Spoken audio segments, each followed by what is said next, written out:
All right. We're live. It's time for another Pillaging Podcast, everybody. We'll wait a second here for people to file into the chat. Reminder of you guys, turn off your TVs and whatnot. And we'll get into this.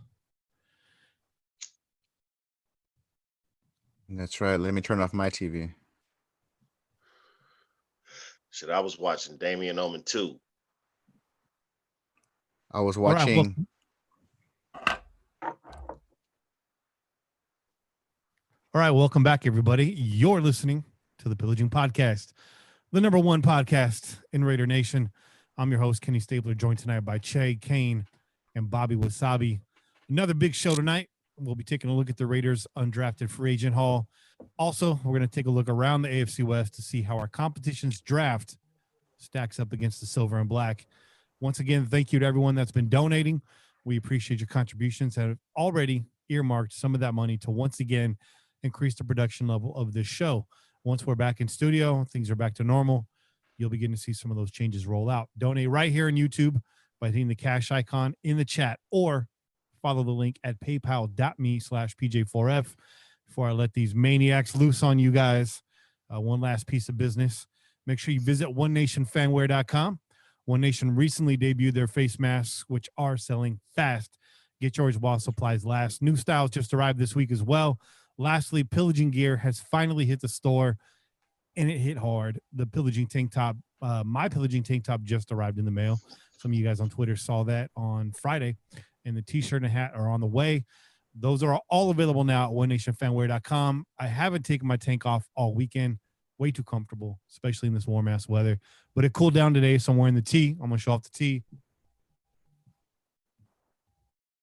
That's dope. Nice. That's clean. Fire.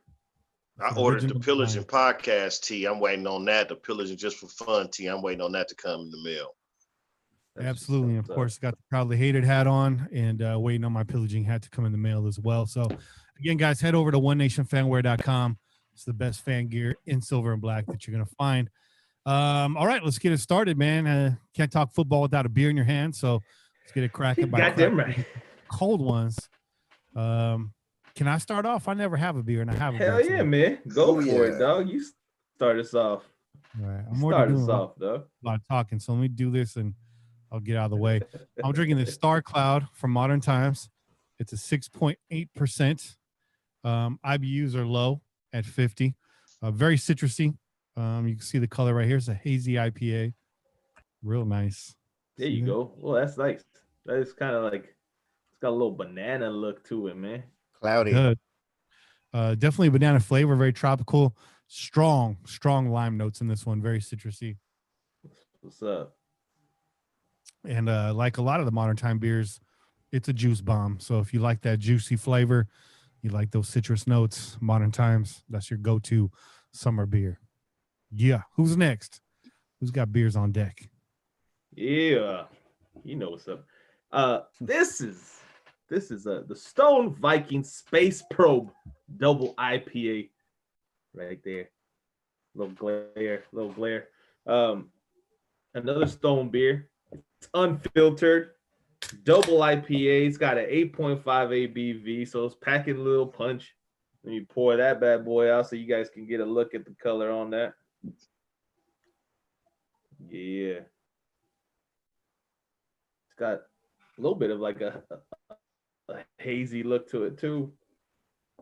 Let's see what it tastes. Starting to see that trend now, that hazy trend really rolling hard. It's everywhere, man. You know what? It's not normal that you would find like a haziness in a double IPA. But it's there, man. It's unfiltered, so it's giving it that hazy look. Very, very. It's got a fruit flavor too, man. It's got like a juicy fruit flavor to it. And it's packing some hoppiness, a little bit of hoppiness on there. Let's see what kind of hops they got in here. They got that Ella and the Citra hops in this. Yeah, man, it's smooth for 8.5 ABV and a double IPA. Real smooth. I could drink. Well, I have drank. I drank these almost back already. This is the last one. But I recommend it, dog. Stone never lets me down. And I already gave you guys my story, my background on Stone. So go out yourself and go get yourself one of these bad boys. That's it right there. That Viking Space Probe. Shout out to Mojo Pod Show, who also reviews beers on his channel. He just called Che the Beer King. And while Che appreciates that compliment, there's only one. Our boy that's called the Beer King, bro. Yeah. There's only one Beer King. And he can party. Shout out. Yeah. Yeah, hell yeah, you can party. Hell yeah. If you like oldies and you like beer, make sure you check out the Beer King on YouTube. Mojo. Yeah. And follow him on IG, the Beer King. That's it. The Beer King, man. That guy's motherfucking funny, bro. It's an interesting account. You see a lot more than beer on that account. Yes, those are facts. Kane's up next. He's holding Go for it, Kane. I'm drinking the Voodoo Ranger Imperial IPA, New Belgium. So good. It's a haze. It's a hazy amber. You know, I don't pour mine in the glasses, but it's hoppy. It's 9% ABV, and it tastes really good. And watch out, because it'll creep up on your ass. 9% ABV. Oh yeah. Three of these babies. Woo, boy. Eat a meal and you ready. You got food coma. Yeah. 3 of those is the equivalent to 6 regular beers. So watch yourself, Raider Nation. But I know most of y'all can handle it. I've never been a big New Belgium fan, but they got me on the Voodoo Ranger. That's a good beer. That's a damn good beer. Yeah. It's a damn good beer. Bobby, you're up next, man. You sipping on something? Oh yeah, got that Dr. Feelgood from the Sonoma Springs Brewing Company. It's Very pretty nice. good. It's actually it's pretty light. It's a 6.3 hazy IPA. Look at that. We all coordinated the haziness. Yeah. It's summertime, baby. It's time to break out them hazies. And look at that color, man. Ooh, that is foggy, man. That looks like Oh unfiltered. man, that look like orange juice. That's so foggy. It tastes flavor, bro. This is Flavor Aid right here. If you can get your hands on this little 4-pack, I highly advise it. Look at that. It even has it has your little heart rate right there. Hey, you know when when that shit come in a 4-pack is potent. You know when they only sell a 4-pack and it's the tall ones, it's like, woo wee, boy. After I drink 3 of these, I'm toe up. And look how thick that is too. You know that's packed. That's said what, 6.3? Yeah, it's 6.3 and it's smooth, bro. It's hella smooth.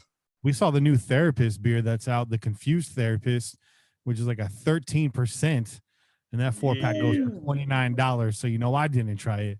How much is it? $29 a 4-pack. Are you serious? Mm-hmm. I ain't 13% alcohol, bro. Wow.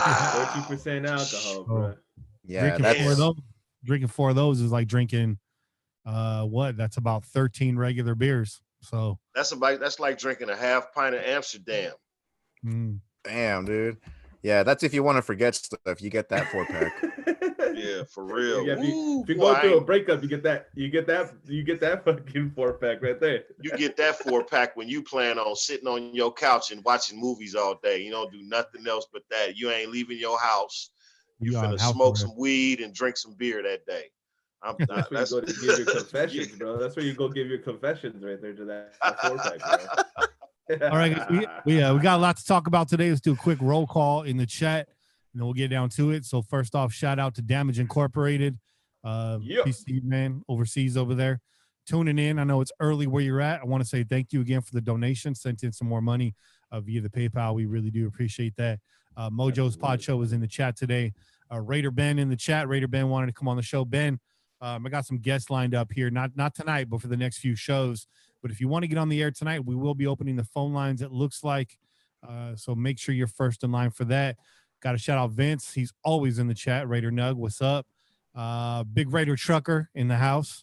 Who else we got in there? Juice, man. I had a great conversation about Metallica with Juice yesterday. We were kicking knowledge back and forth. Learned a lot there. Irish Raider. He got a free item from One Nation Fanwear. So I sent that out to him. That should be on the way shortly. Shout out to Pillaging Pete, Raider Rue, the Pillaging Historian is in the house. The Good Doc is in the house. And Stud Sidious is in the house. you guys haven't figured out who that is yet, well, I'm not going to tell you. That's up to you to figure out. And 509 Raider, I see you too, brother. And anyone else I might not have missed. Let's pillage another podcast, y'all. Let's go. So time to talk football. Last week, we spent 3 hours giving you a thorough breakdown of every Raider 2020 draft pick. This week, we'll take a look at the undrafted free agent haul. Last year's UDFA signings yielded Lester Cotton Jr., hometown hero Keelan Doss, and fullback Alec Ingold, who is fully entrenched and has become a staple of Gruden's offense. Could this year make way for another long shot to make the final roster? Let's find out. You guys ready? Good. All right, let's go. So first on the list, we got undrafted free agent out of UNLV, Javen White. Very interesting. Linebacker, safety, another hybrid player. Even played a little bit of corner. 6'3", 205 pounds. It seems like every year there's a hometown kid fighting to make this roster. This year, no exception.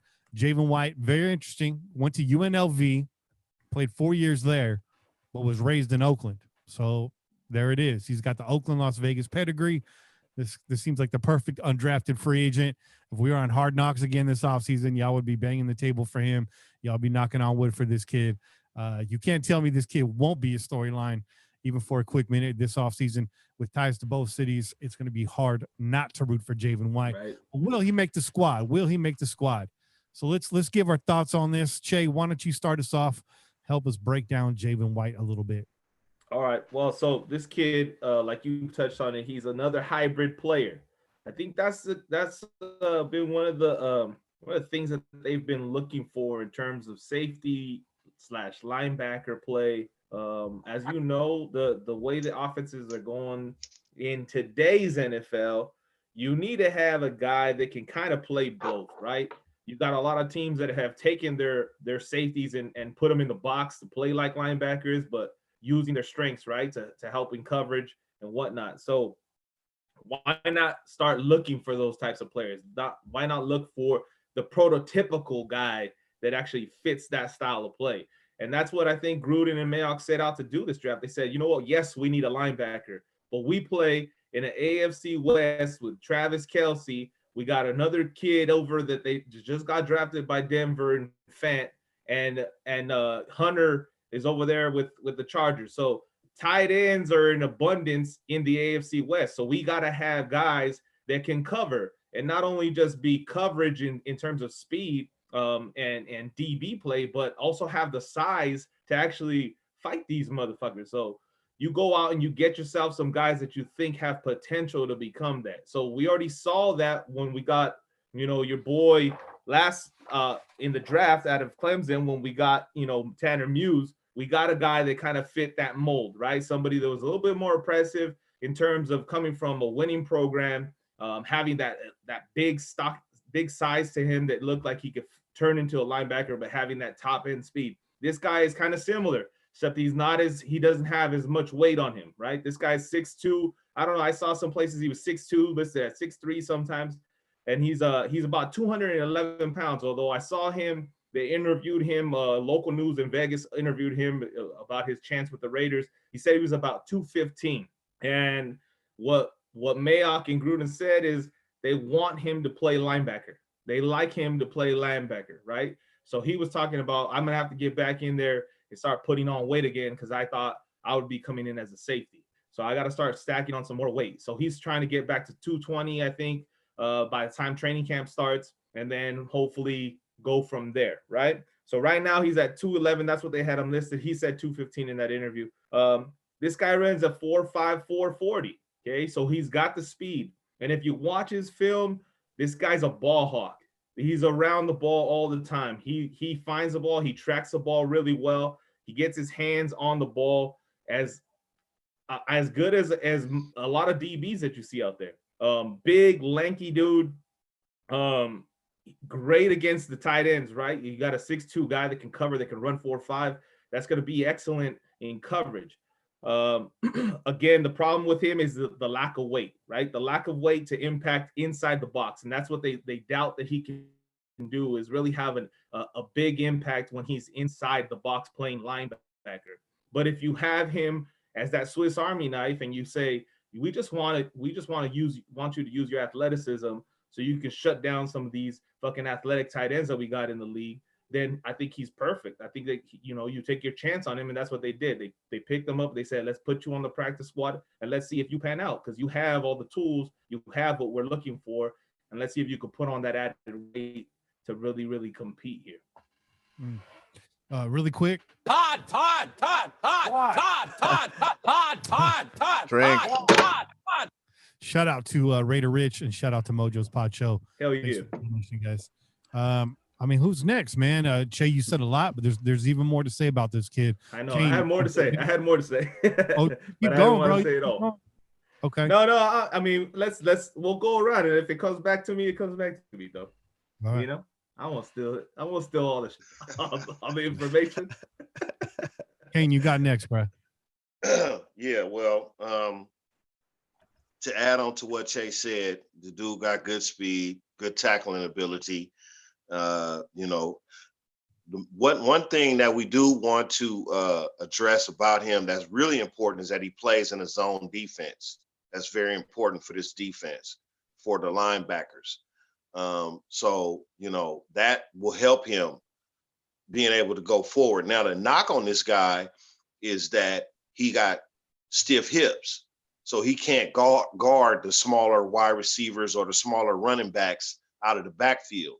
So you know, as far as them using him as a linebacker, that's going to be a work in progress. He can play, but if you want to use him as a safety, he probably can come right in and help you out right away.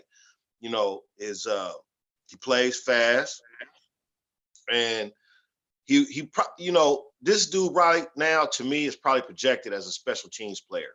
You know, he can right away come on this squad and help out on special teams in a big way. And a lot of these guys that they drafted in the, you know, undrafted free agents, they can have a chance to make the squad as an undrafted free agent playing special teams while being groomed as the position that you want them to play.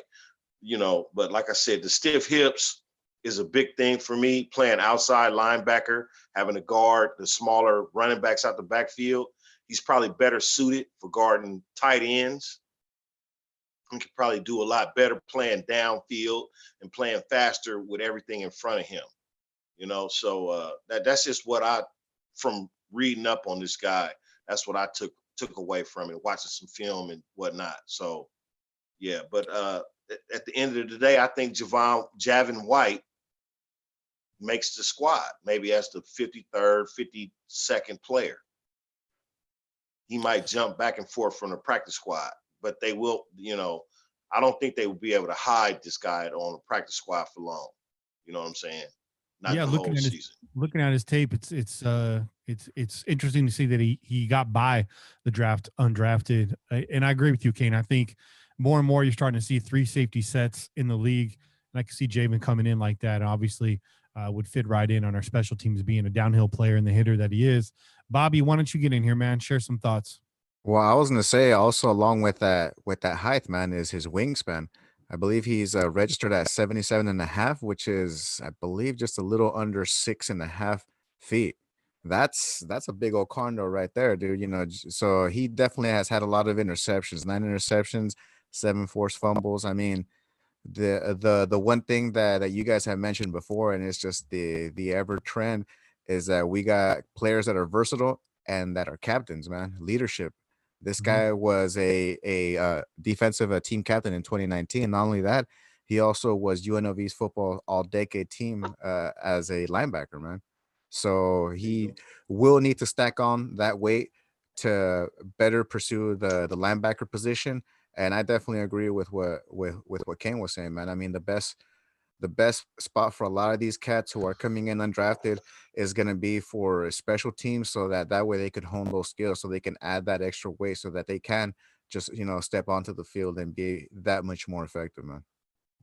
Absolutely. You guys did a great job of that. So I'll just share some stats. Bobby already told you, Javen snagged 9 interceptions, 7 forced fumbles in 4 years. 2019, 79 tackles, 8.5 tackles for loss, 1.5 sacks, 3 interceptions, 11 pass breakups, 2 forced fumbles, and 1 fumble recovery. Hell of a 2019 for him. Best tape last year, if you're interested in checking it out, was versus Vanderbilt, where he was named Mountain West Defensive Player of the Week. White finished with 7 total tackles, including 2.5 tackles for loss, and forced 2 key turnovers to help UNLV stun Vanderbilt 34-10 in Nashville. The win was the program's first road victory versus an SEC team and represented the fewest points allowed by a Rebel team in any away game since 2003, with Javen White contributing heavily to that win. So if you're interested in learning more about Javen White and seeing this guy in the field, check out that Vanderbilt tape. I think you'll be just as impressed. So before we move on, I do also want to say this kid's really vocal, man. He's a trash talker too. Oh, yeah. That's the third one that we've mentioned this offseason when you include Abram and you include Arnett. So we got a very loud vocal back again there in the secondary. And Robertson too. So that's 4. That's 4 shit talkers on this Raiders squad that you're really gonna like. Bringing that swagger back. You're wearing that swaggering shirt, Bobby. You need to show that off. Yeah, stand up a little bit. Yeah, show them. OneNationFanWear.com right there. Oh, yeah. There you go. Give him that pillaging hat too. Let me see that. Bam. You guys have no idea how many compliments I got for this swaggering shirt because I live over here near Santa Cruz, and so everyone's expecting to see those skate shirts or whatever, and they saw that. They're like, wait. That's not a skateboarding shirt. I was like, nope, that's a Raider shirt. I gotta say that looks a lot better in person than it does on the site, meaning the logo is a lot bigger than what it looks like on the website. That thing really pops out. That's nice. And it's very soft as well. WAP just donated. WAP, thank you. Todd. Drink. WAP's right now, he's stationed and he's going through it. So we appreciate you joining us, man. Shit, man. We're glad you're safe, man. Shout out. Stay safe, Glad WAP. to hear from you, dog. We're happy to hear from you, bro. We missed the Thunder, bro. We missed the Thunder. Yeah, hell yeah, we missed the Thunder. Shit, WAP is an original pillager. WAP is an original pillager. Yeah. Facts. Big facts. Before we move on, we're going to give our own kind of set of grades on these. They're not picks, so we can't grade them with A's, B's, C's, D's, or F's. We're going to give them a different one. We're going to say practice squad, camp body, or starter. And starter can include special teams. Okay, we're gonna make that clear right now. So let's go around the horn. Che, you started off this segment, so why don't you give us your pick for Javen White? What is he? Listen, I think out of all the undrafted guys that we picked up, this is one of 2, right? One of 2 that I consider really having a shot at being a starter in terms of, I think he's gonna contribute as a special teams guy because he's definitely got the talent, the body, the ability. You see it all over the field when you watch the film. But this guy could be the Rashard of this undrafted class. This is the guy that I think I look at and I say, this guy shows the most qualities that would possibly land him in gameplay, actual gameplay, like actually being out there with mixing in with the defense.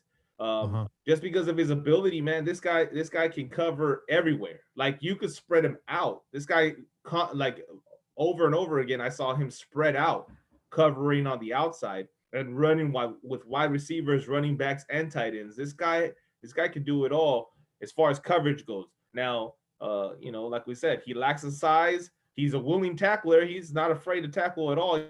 He's not afraid to hit, but he definitely needs more size.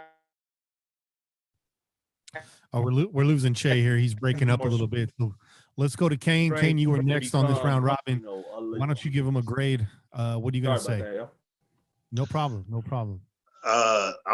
You said a grade. What are you going to say? Camp body. Practice squad, right. No, I'm gonna say practice squad / special teams. Going into camp, they looking at him to play special teams, but he will definitely be a practice squad player. But I think the coaching staff would like to see him at least make the team as a special team player. That would boost his, position to be groomed like Chase said, as as a guy that can get on the field and make some plays in certain spots, you know. So I'm gonna say special teams for this guy. I think he's got enough talent. I think he's got enough athleticism to play special teams. I think he's got the aggression, the shit talking, the you know, he wants to be seen on film. He wants to show up on the eye in the sky. So definitely, I think he's gonna push to be special teams. But you know, the position that he's drafted, that they're drafting him to play is quite large in depth. So, you know, he has to at least make the team as a special teams player. And I think I'm gonna say special teams / practice squad, because players jump back and forth, you know. So that's where I'm putting him. All right. Well, I got to pin you down, man. I got to pin you down. It's either starter or practice squad. There's no safety Okay. net. All right. Okay. I'm gonna say special teams. He gonna make the team. Special teams. All right, Bobby, it's on you, man. Give me a designation here. Yeah, he's definitely going to be a starter for the special teams, man. I definitely see it because exactly what Ken was saying. He has that swag. He can hit. He does do his job very well. He has that big body, and he just has to develop it a lot more. And why roll the dice on trying to stash him away on the practice squad when, you know, he does have a lot to offer, and then somebody just snatches him up right away. So right. I definitely see him starting off. That's right, Che. No corona for you. And yeah, for sure. That's my thing, starter. Hey, flashing that Modelo right now. That's a leftover from the barbecue. I already know it is. It's that Modelo time, dog. Yep, there ain't nothing wrong with that. That's at the all. barbecue. That's the barbecue Modelo, bro. We had to get them red beers in, bro. The enchiladas had to fly, bro. Ain't a damn thing wrong with that, bro. Nothing wrong with Modelo. Modelo is the go-to. Is better than fucking Budweiser or Coors. I'll tell you that. It's all I got. Shit. It's all I got left, bro. So I'm not gonna complain over here. It's not a spot to be in, man. All right, I got him as a starter too. So we're all on record. This guy, he's going to be a starter, special teams or more. Hopefully, we see him creep up to some situational defense by year's end. That'd be kind of nice. There we go. See him in special packages, or maybe it'll be nicer not to, because that means everything is sound on that defense, and we need him right on special teams. Either way, I'm happy. I want to see Javon White in uniform and on the sideline come Sunday. I like this kid. Well, and one more thing, though. One more thing, because he's from Oakland too, though. Yeah. Mm-hmm. Went to school. He went to McClimas. Yeah. He went to the same high school as Marshawn Lynch. So he got ties to Marshawn. You know that. He's tied to this team, being his home team's team, right, originally, and now his current home team, right, in Vegas. So it's like you said, right? Yep. This would be a story if we were on Hard Knocks again, man. I'm pulling for the guy. And he's actually thankful to be part of the team, man. Like I said, a lot of these other kids that were being drafted, like that look on their face was like, oh, okay, I'm going to this team. It's like, dude, it doesn't matter, bro. You're at least, I mean, yeah, the team that you're going to may not be the best, but I mean, you're at least going to be a pro. And some of these other kids are just being, undrafted free agents, and they have to struggle twice as hard just to get onto the squad that you're gonna most likely be a part of. So, he better be thankful he didn't even get drafted. You know what? By the way, can we get a camera on the faces of these undrafted free agents when they get a phone call? Because that's got to be one hell of a reaction. That's got to be the better reaction than we got from Henry Ruggs, right? Yeah. Henry Ruggs, what did he have? He had a robe on. Henry Ruggs had a robe on. They said he was doing some Old Spice commercial shit or whatever he was doing or whatever. But I don't know. His whole crew, they just didn't look too happy about coming out west. So I don't know, man. He was crying, dog. He was crying. I wouldn't say that. He was the first wide receiver chosen in the draft. That motherfucker was crying. He was in tears. He's happy, bro. He's happy. I think his mom was even yelling, we asked for Vegas or something like that. Or somebody else was. Somebody said, we're going to Vegas. We're going to Vegas. We're going to Vegas. Yeah, but the person sitting next to him had a look like, oh man, you know what I'm saying? All good. His homie's a Chiefs fan. It's all good. Let's keep it pushing, guys. Let's go to number 2 here on the list.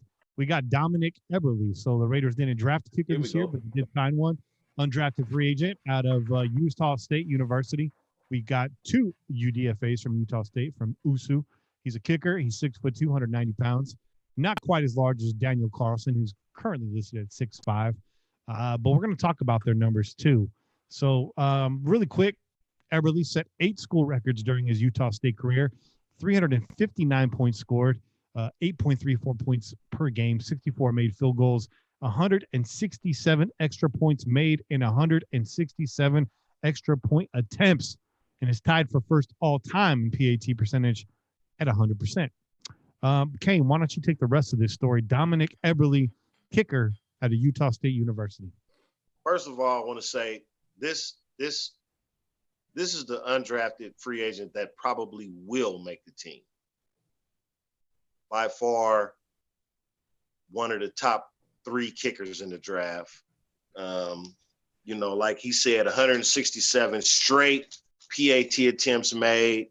And this dude, let me just pull this up here. From his numbers are off the chain. Like he's 78.6%. 78.6% made field goals. He struggles between 40 and 50 yards. He didn't make too many. Let's see, pull this up here. Give me a second. So he has between 40 yards out, he's got 19 to 28 for 40 yards out. He's got 4 of 7 from 50 yards out, 7 of 19 from 30 to 39 yards out, 23 of 26 from 20 to 29. Those are the important numbers right there. 23 of 26 from 20 to 29 yards out. Those field goals right there are those PATs. You know what I'm saying? And those chip shots. You know what I'm saying? The ones you really want to pay attention to is 17 of 19 from 30 to 39 out. That's an average field goal. That's an average drive down the field. We're going to kick a 40-yard field goal. You know what I'm saying? And this dude was 19 of 28 from 40 yards out. So with that being said, being 78.6, 8.34 points per game, 64 field goals made, 167 extra points. We already said that. His streak, his PAT streak, he's made a 52-yard field goal, 3 51-yard field goals. He's 1 of 1 from 10, 19. So he obviously can make anything under 20 yards. This kicker right here will make the squad and will beat out the incumbent kicker. His numbers are off the chart. They may not sound like it, but go back and look at his numbers, average towards other kickers. And they match up very well, very, very well. You'll never get an 80 to 90% field goal kicker. Those are once in a lifetime kickers. But this guy right here is a consistent kicker, and he will make the consistent field goals, the ones that you drive down the field and you only need 35, 40-yard field goal attempts. Those are the ones that he's made. And he had, 35 touchbacks? Yeah, 35 touchbacks out of 73, out of 78 kicks in his whole college career. 35 of those was touchbacks. So that's 50%, a little under 50%. So this while guy's you're on the going to numbers, make the squad. As an undrafted free agent, he's going to make the squad. So while you're on the numbers, let's compare that to Carlson and how he matches up. Last year, or the last 2 years in Oakland, 10 of 10 from 20 to 29 yards, 8 of 9 from 30 to 39 yards, 14 of 19 from 40 to 49 yards, and only 3 of 5 50 plus for 81.4% total percentage of accuracy while with Oakland. His career number, however, 76.6%. So if you take the full work of his career and you match that up against Eberle, Eberle's got the edge there. He's got about a 4-point edge on Carlson, but it matched up against Carlson's work in Oakland. Carlson gets the nod there, but we've seen Carlson miss pressure kicks. And that's what doesn't show up on this stat line right here, Kane. So I agree with you. I like Carlson, but I don't think we're there yet with our kicker. And I'm all for giving the young kid a shot because it looks like he's got a leg. He's made some long ones. He's made field goals from 51 yards, 52 yards. Looks like what? 3 from 51. He's made 3 from 51, 1 from 52. So he's you know, that's pretty consistent. He's what, 4 of 7 from beyond 50. Yeah. So that's a little over 50%. It's not bad, you know. And Pete just said in the chat right now, Carlson drove him nuts last year. He's rooting for the kid. Pete, I'm on your side too, man. I'm rooting for the kid too. Bobby Wasabi, what you got? Anything you want to add about Dominic here? I was gonna say it's funny because the players from these undrafted lists that I feel who are gonna make the squad are all basically from the special teams. And yeah, the kicker for sure. I definitely feel like it's gonna be one hell of a competition when it comes to camp. Our current kicker Carlson, he had one hell of a year when he first came. You know, from I think it was Minnesota. He had that first year he came through. He was really good. He was solid, and the last year that's where his numbers started falling off. I don't see him sticking around. It's happened before. We had our kicker. Who the hell was our kicker before? Well, if it wasn't Townsend was our punter, but who the hell was our other kicker? I can't even remember. Pinero. There you go, Pinero. See, he was here also just for a limited time edition, man. And I honestly feel that's what it is, man. It's trying to find the right kicker for the job that has to, you know, that we need basically. And this kid has shown a lot. He has shown the consistency that Kane said. And it's just those points, man. I mean, the 167 or 167, 100, you know, percent, the extra points right there. That's always good, man. And not only that too, but to be able to play in any weather, to be able to kick at any weather, that's always a very, very big positive, man. Yeah, and the kicker was actually Giorgio Tavecchio. So that's Oh, my bad. So Bobby, you're going to list him as a starter. Kane, I have you down with him as a starter. Che, why don't you give him his designation and anything you want to add about this kid? No, man, I think you guys, I think we covered it pretty well. He's shown some consistency. I think he was the only thing I would say is he was nominated for the Lou Groza Award, right? He was a finalist, which it's the award given to the top place kicker, the top kicker in college football. He was a finalist and semifinalist in 2017, 2018. Like you said, 359 points. That's his school record, right? He owns those records. And he was a consistent guy. He was at the top of the of collegiate kicking. So top 3 kickers in the college draft we got him undrafted. That's not bad. We didn't have to draft them or try to trade into the 7th round or 6th round to just draft them, right? We got him for nothing, basically, right? We just called him up and said, "Hey, you want to play football still? Okay, come on over." That's a good. That's how we want to pick up these guys, right? We don't want to spend a 1st round draft pick on a kicker, but we will if we have to. Yeah. Shout out Seabass. Yep. Shout out Seabass. Shout out. But listen, man. Like Kane said, the one thing that I noticed about this guy is his strengths inside of 30 yards. His strength is really there. Inside of 30 yards, the guy's almost like a guarantee. And it doesn't matter the angle. I noticed that, like, you know, in recent years, we've seen a lot of kickers missing up close field goals from angle positions, right? If they're on the far hash or whatever, they're on the left hash, right hash. There's a tendency for some kickers to pull or push kicks off to the side, right? Which we think are chip shots. And this guy looked pretty consistent. He if you watch his film, he's pretty comfortable in those situations. It doesn't matter the angle. He's comfortable within the distance, right? So once you start pushing beyond 40, things get a little sketchy. But I mean, that's not uncommon with other kickers. We have kickers in the NFL that have that issue, right? So I think this guy deserves a shot, man. Now, I think that Mayock and Gruden will will determine that based off of what they see on the field. Okay, they're gonna put these guys out there on the practice field, and they're gonna have a battle. And this is what I said.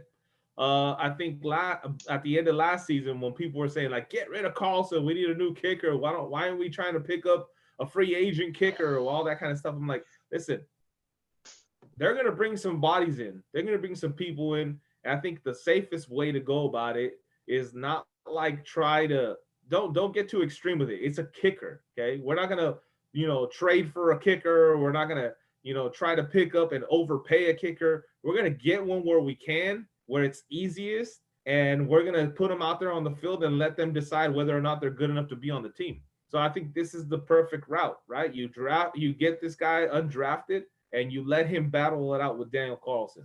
So we'll see what happens, man. I think he's got a chance. I think he's definitely got a shot, right? Like Bobby said, last season, Carlson didn't do so well, right? When he first came over, we were pretty excited. We're like, all right, yeah, we got somebody who's more consistent. And then last year he fell off.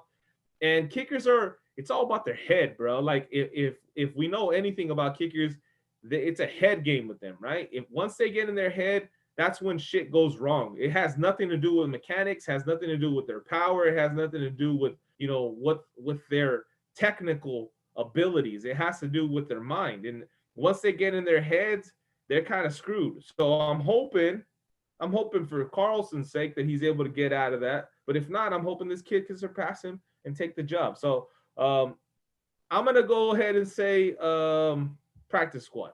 I'm not going to give him the starter position just yet. All right. Long gone are the days of Janikowski. We're looking for a new kicker, people. You touched on it briefly there, Che, talking about, trust in your kicker and fans calling for Carlson's head last year. Kicker's an interesting position because you're not going to hold an extra spot on the roster for a second kicker. So when you're picking your kicker going into the year, this is a guy you really got to have a lot of trust in, because once you get into the middle of that season and you're looking to make a switch at kicker, the options there are just super limited. You're talking about bottom of the barrel, dumpster diving for kickers. And honestly, that's how we got Carlson. It didn't pan out. Minnesota was there when we needed him, picked him up. But once you select your kicker, that's who you're riding with for the season. And when you got a quarterback, no cap, that can't find the end zone, that's an important position to have right there. So, we've been live and die by the field goal here for the last few seasons. Oh yeah. And, since Janikowski been gone, we've been without a kicker. You have a kicker for 20 years. You don't have to worry about that position. You don't even have to bring in no competition for that position. You can bring in somebody so they can work out like Cole did when he kind of took over for Janikowski. But you don't have that, like Kenny said, that's a position that once you got it, you safe. You good. That's a roster spot you ain't got to worry about. You know what I'm saying? And we don't have that right now. At least for the season, right? At least for the season. So it's good making Carlson sweat a little bit. This guy does not look to be just like a camp leg. This is not a guy that they're bringing in just at the start of camp. This is an undrafted free agent. This is a guy they offered a contract to. So they're really about it, giving Daniel Carlson some competition. So that's exciting because we're going to be leaning on the kicker as we break in all this rookie talent and adjust to a brand new stadium and whatnot. So we're all pulling for the kid, Dominic Eberle, undrafted free agent out of Utah State University. So, Bobby, I'm going to have you start this one off. We have another Utah State University undrafted free agent, wide receiver, big body, 6'2", 195 pounds, pretty decent size right there. Not bad. Formerly known as George Wilson, if I have that right, now known as COC Mariner. Goes by the nickname Sauce. He ran a 4.65 in the 40. Bobby, what you got on our wide receiver at Utah State University? This guy was Jordan Love's go-to receiver, man. That's right. And especially after the 2018 season, where there was 4 of the top wide receivers that left Utah, that was his go-to man, dude. He definitely has those solid hands where he can't catch those 50-50 balls, man.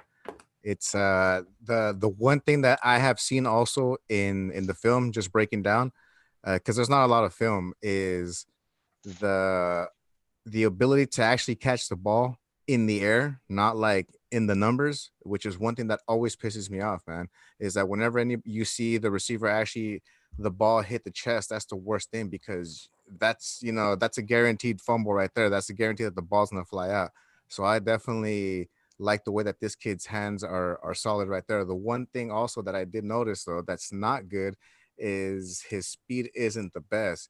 He does have it there, but I mean, once he just starts running down the field, it just looks like he's just, jogging down the field. And I'm pretty sure he's running full speed, but that's just what I saw, man. I just saw him just kind of barely going at it. So he's definitely not going to be able to burn anybody when it comes to, on the whiteout. But as Yeah, far as even that 80-yard touchdown he had last season, he looked like he was running through mud downfield.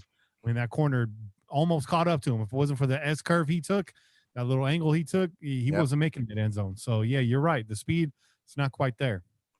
Yeah, so I definitely it's funny because we were talking about what kind of grades we would give him, and I was like, I was thinking about this kid, and I was like, honestly, I see him more than just a camp body. I actually see him as being part of the practice squad, because it is someone that we could potentially, develop. We could help out, and especially because he is 6'2", he is tall. He's not a small cat as well. He's 195, so he does have some weight to him that he can add as well.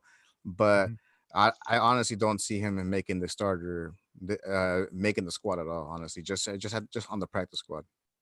So give him the early designation here, practice squad player.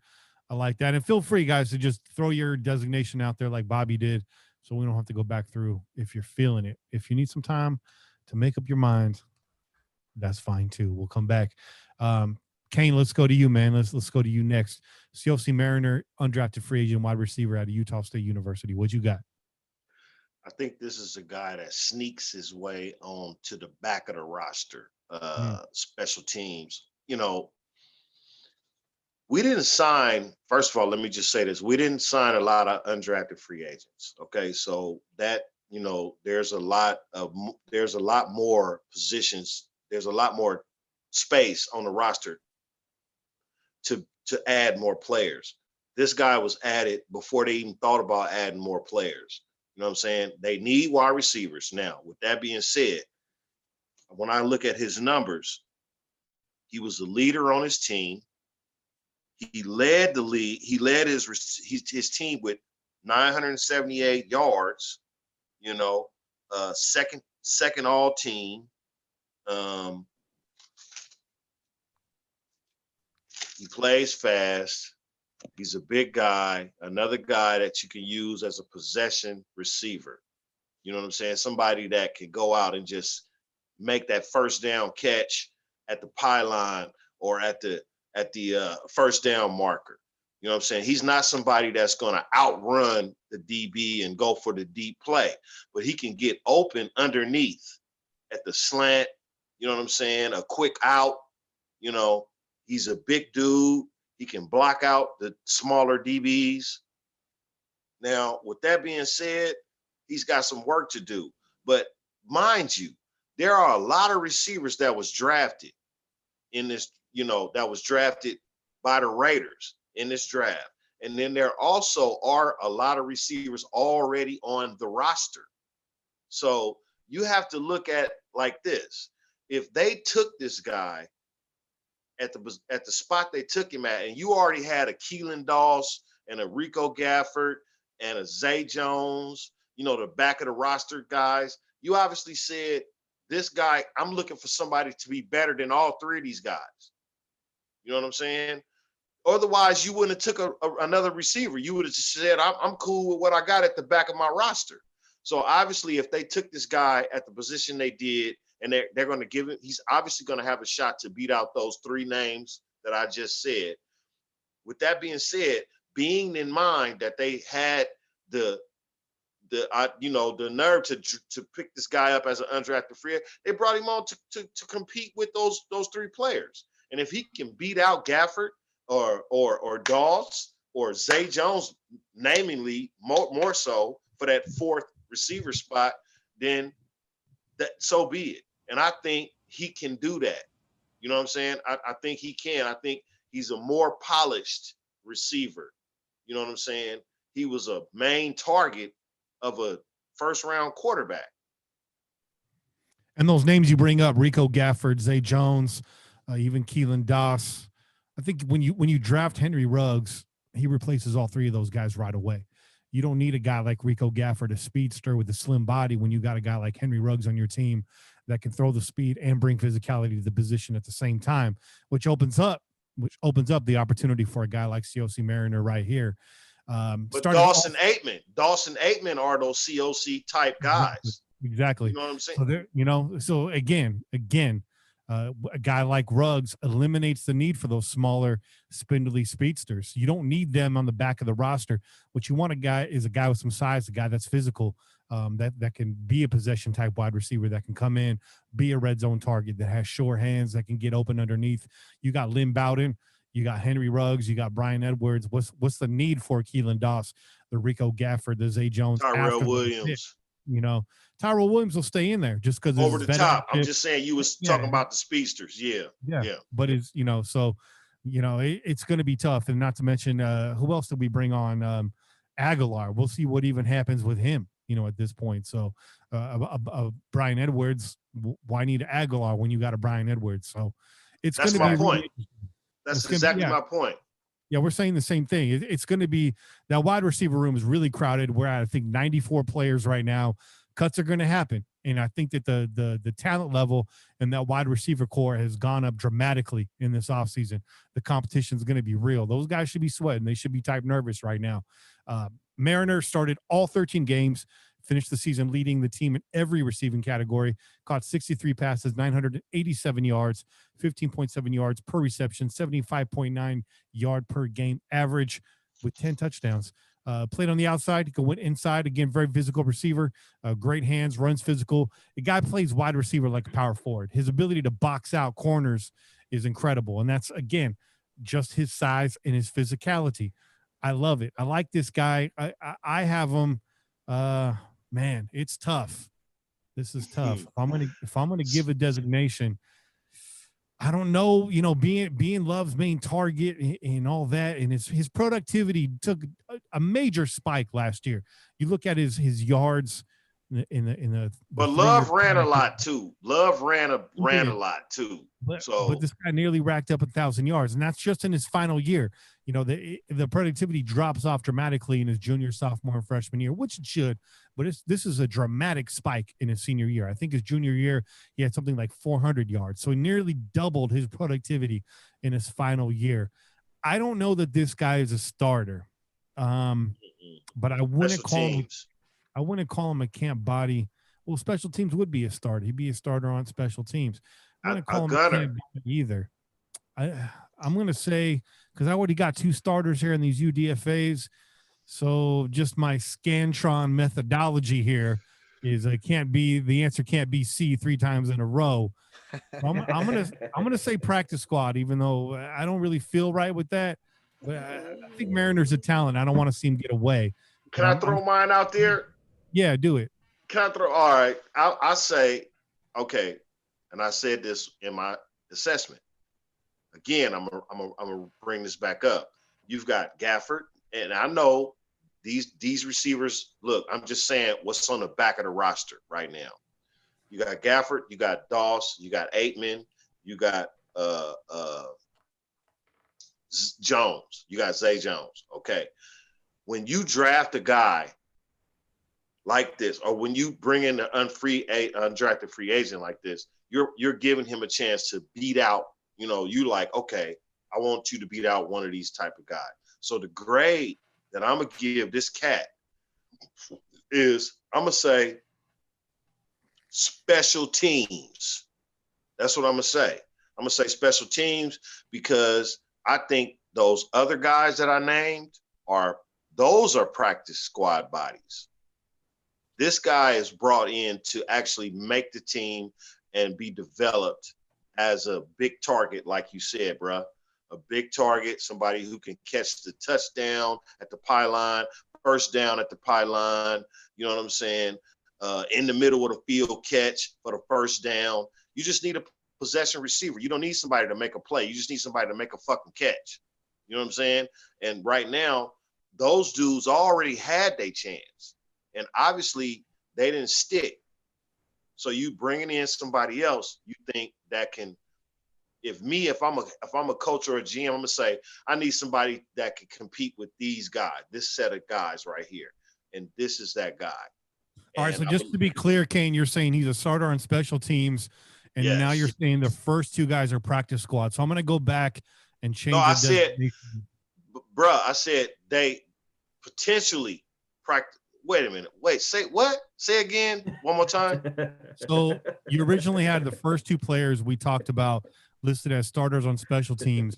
Yes. And now you just said that Mariner is a special teams guy, whereas the other two guys are going to be practice squad No, players. I meant the other two position players in his position, wide receiver. I mean, those guys were practice squad / bring you up / go back to the practice squad guys. The Dawses, the Aitmans, the Joneses, the Gaffers. And I'm saying he's brought in to be potentially better than that group of players. You understand what I'm saying? Not with the other guys that he was drafted or undrafted. The other two I said should be on special teams.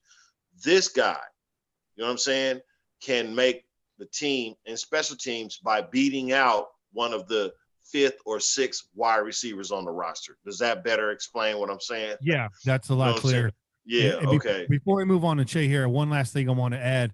Watch some of his highlights, and the one thing that really stood out to me is ability to track the ball, even when draped in coverage. The guy always seems to know where the ball's at.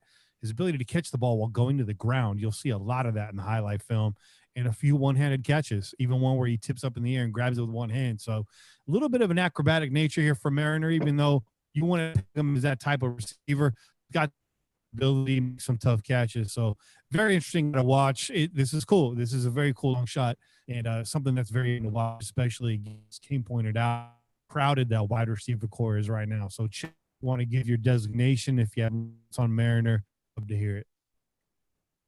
Yeah, I don't know if you guys are hearing me clear because I'm getting some cutouts on my side. So I think I hear you, bro. I hear you. My connection might be a little. So I'm gonna try to get into here real quick. Listen, what I saw on tape is, like Bobby said, this guy was Jordan Love's #1 receiver. Now, real quick, I'm going to go off topic here for a second because we just so happen to have a couple guys undrafted out of Utah State, where it just so happens that Jordan Love was the quarterback. So it gives me the feeling that we were looking at Jordan Love as a quarterback, and just so happened to watch game film and see some other guys on this team that looked interesting as well, right? So good point. Just for you guys to be aware, that's how shit works, okay? When you go and you say, I got an idea about this guy, I think we should look at this guy, and then you just so happen to see other shit happen on the field, you say, oh, well, those are other guys we could consider too, right? That's exactly what you got right here. You have people paying attention to one of the guys that was considered one of the higher draft picks, and then you got you're like, okay, that guy's gone. We don't have an option there, but we also saw some other guys on this film, and that's where these two guys, Eberle and your boy Mariner, come into play. Now, here's one thing that I got to say about Mariner. This dude went through a name change and a school change, okay? And one of the knocks on him was like, you really did a number on your draft stock, dog, because you got people confused about where the fuck you played and who the fuck are you, dog, because you don't even have the same name that you did when you left that school, right? So he kind of got lost in the mix. Yeah, he did. My man went to win. That's a good point to bring up. Hell yeah, Chad. He got lost. He got lost in the mix, dog. He got lost in the mix. So dude changed his name, and here's the other thing: this dude changed his name to COC. COC, yeah. And COC is Samoan for George. So why the fuck you change your name, dog? Like, actually, his grandmama gave him the name COC and told him that she wanted to give him that special name. Okay. You know, so you know how grandmamas, well, grandmamas, they was like that. You know what I'm saying? Hell yeah. Now I saw an interview with him, and he explained that that's what it meant. that it meant CLC was just Samoan's way of calling him somebody George. So I'm like, just leave your name George and just say you prefer to be called CLC, dog. Why you gotta go change your name and get fuck lost up in the mix, fuck up bro. your draft status, right? All that just to get the nickname Sauce. That's what it was all about. Just to get the sauce. Well, Hey, little advice to fans that are high on CLC or George, whatever your name is, don't buy the jersey just yet. Wait for another name change or whatever may happen. Just wait. Okay? It might just be Sauce. You might just want to just put Sauce with the fucking number on the back. You know what I'm saying? And just pay homage to his homies. That's what they call him. They call him Sauce. He might change his name to the new Power Generation symbol. I'm just saying. The receiver formerly known as COC. Yeah. No. The receiver formerly known as George Wilson. Formerly known as COC Mariner and Power Generation. Hey, but at any rate, this cat is a special talent. Hey, so this is what I gotta say about this guy, though. This is what I gotta say about this guy is he does jump off the tape. You watch the film, you know he's the favorite receiver. Jordan Love, whenever he wants to make a big play, is looking for this cat. He isn't looking for other receivers when he's trying to go deep, when he's trying to go downfield. So this is what this guy does. Now, if you watch his film really closely, and there's not a whole lot of breakdowns of him, of like watching him individually. If you go on like YouTube and shit, it's really hard to find some stuff that's really focused on him. It's mostly just game film, right? Just like actual game film. He's not even highlighted half the time. So you have to pay attention. But if you watch this guy's get off, he's got really quick step. Like, so he likes to get that little shuffle step, and then he makes a move and he breaks. The other thing is he'll get his route going, and then he has sudden change of direction, which is what allows him to break free from defenders a lot of time, and that's how he gets himself open. If you go back, you watch that film and really pay attention to him as he's going. He'll start one direction, and he's kind of lulls the defender to sleep, and then he breaks and really just picks up speed right away. Now this guy, he didn't even get invited to the draft combine, bro. He didn't even get invited to the Senior Bowl because he's too busy fucking around changing his name.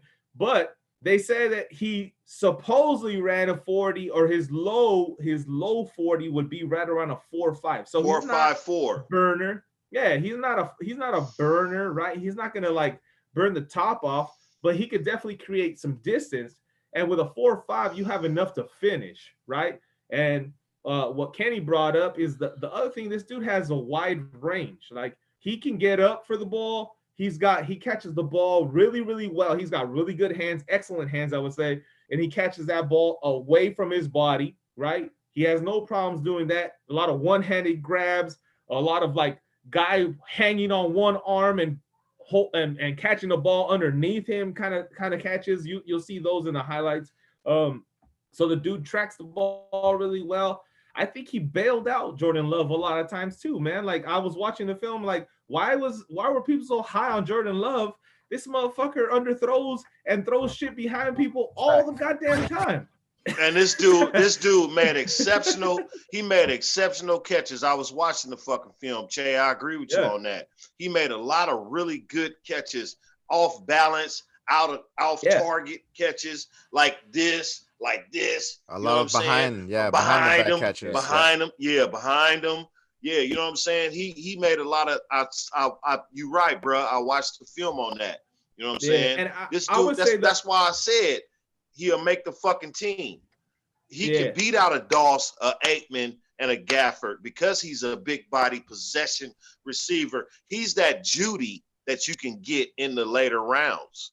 He's that CD Lamb that can run a good route with body size, and that can put himself in position to catch the ball away from his body. He's those guys, but in the later rounds because he doesn't have the speed. Well, he's not in the rounds at all. Watts he was undrafted, so he didn't come in any round. He's an undrafted version of those guys, I guess you could say. But I agree, Kane. I think so. The thing is that Utah State, they're not a very high level team. They're not one of the Like power West, teams. The Mountain question West. is, can this guy get separation in the NFL? That's the question. Can That's he the get question, separation in the NFL? for sure. That's why For sure. that's why he's on special. I don't think so. I but think you know he can what? get separation with his route running, but not with his speed.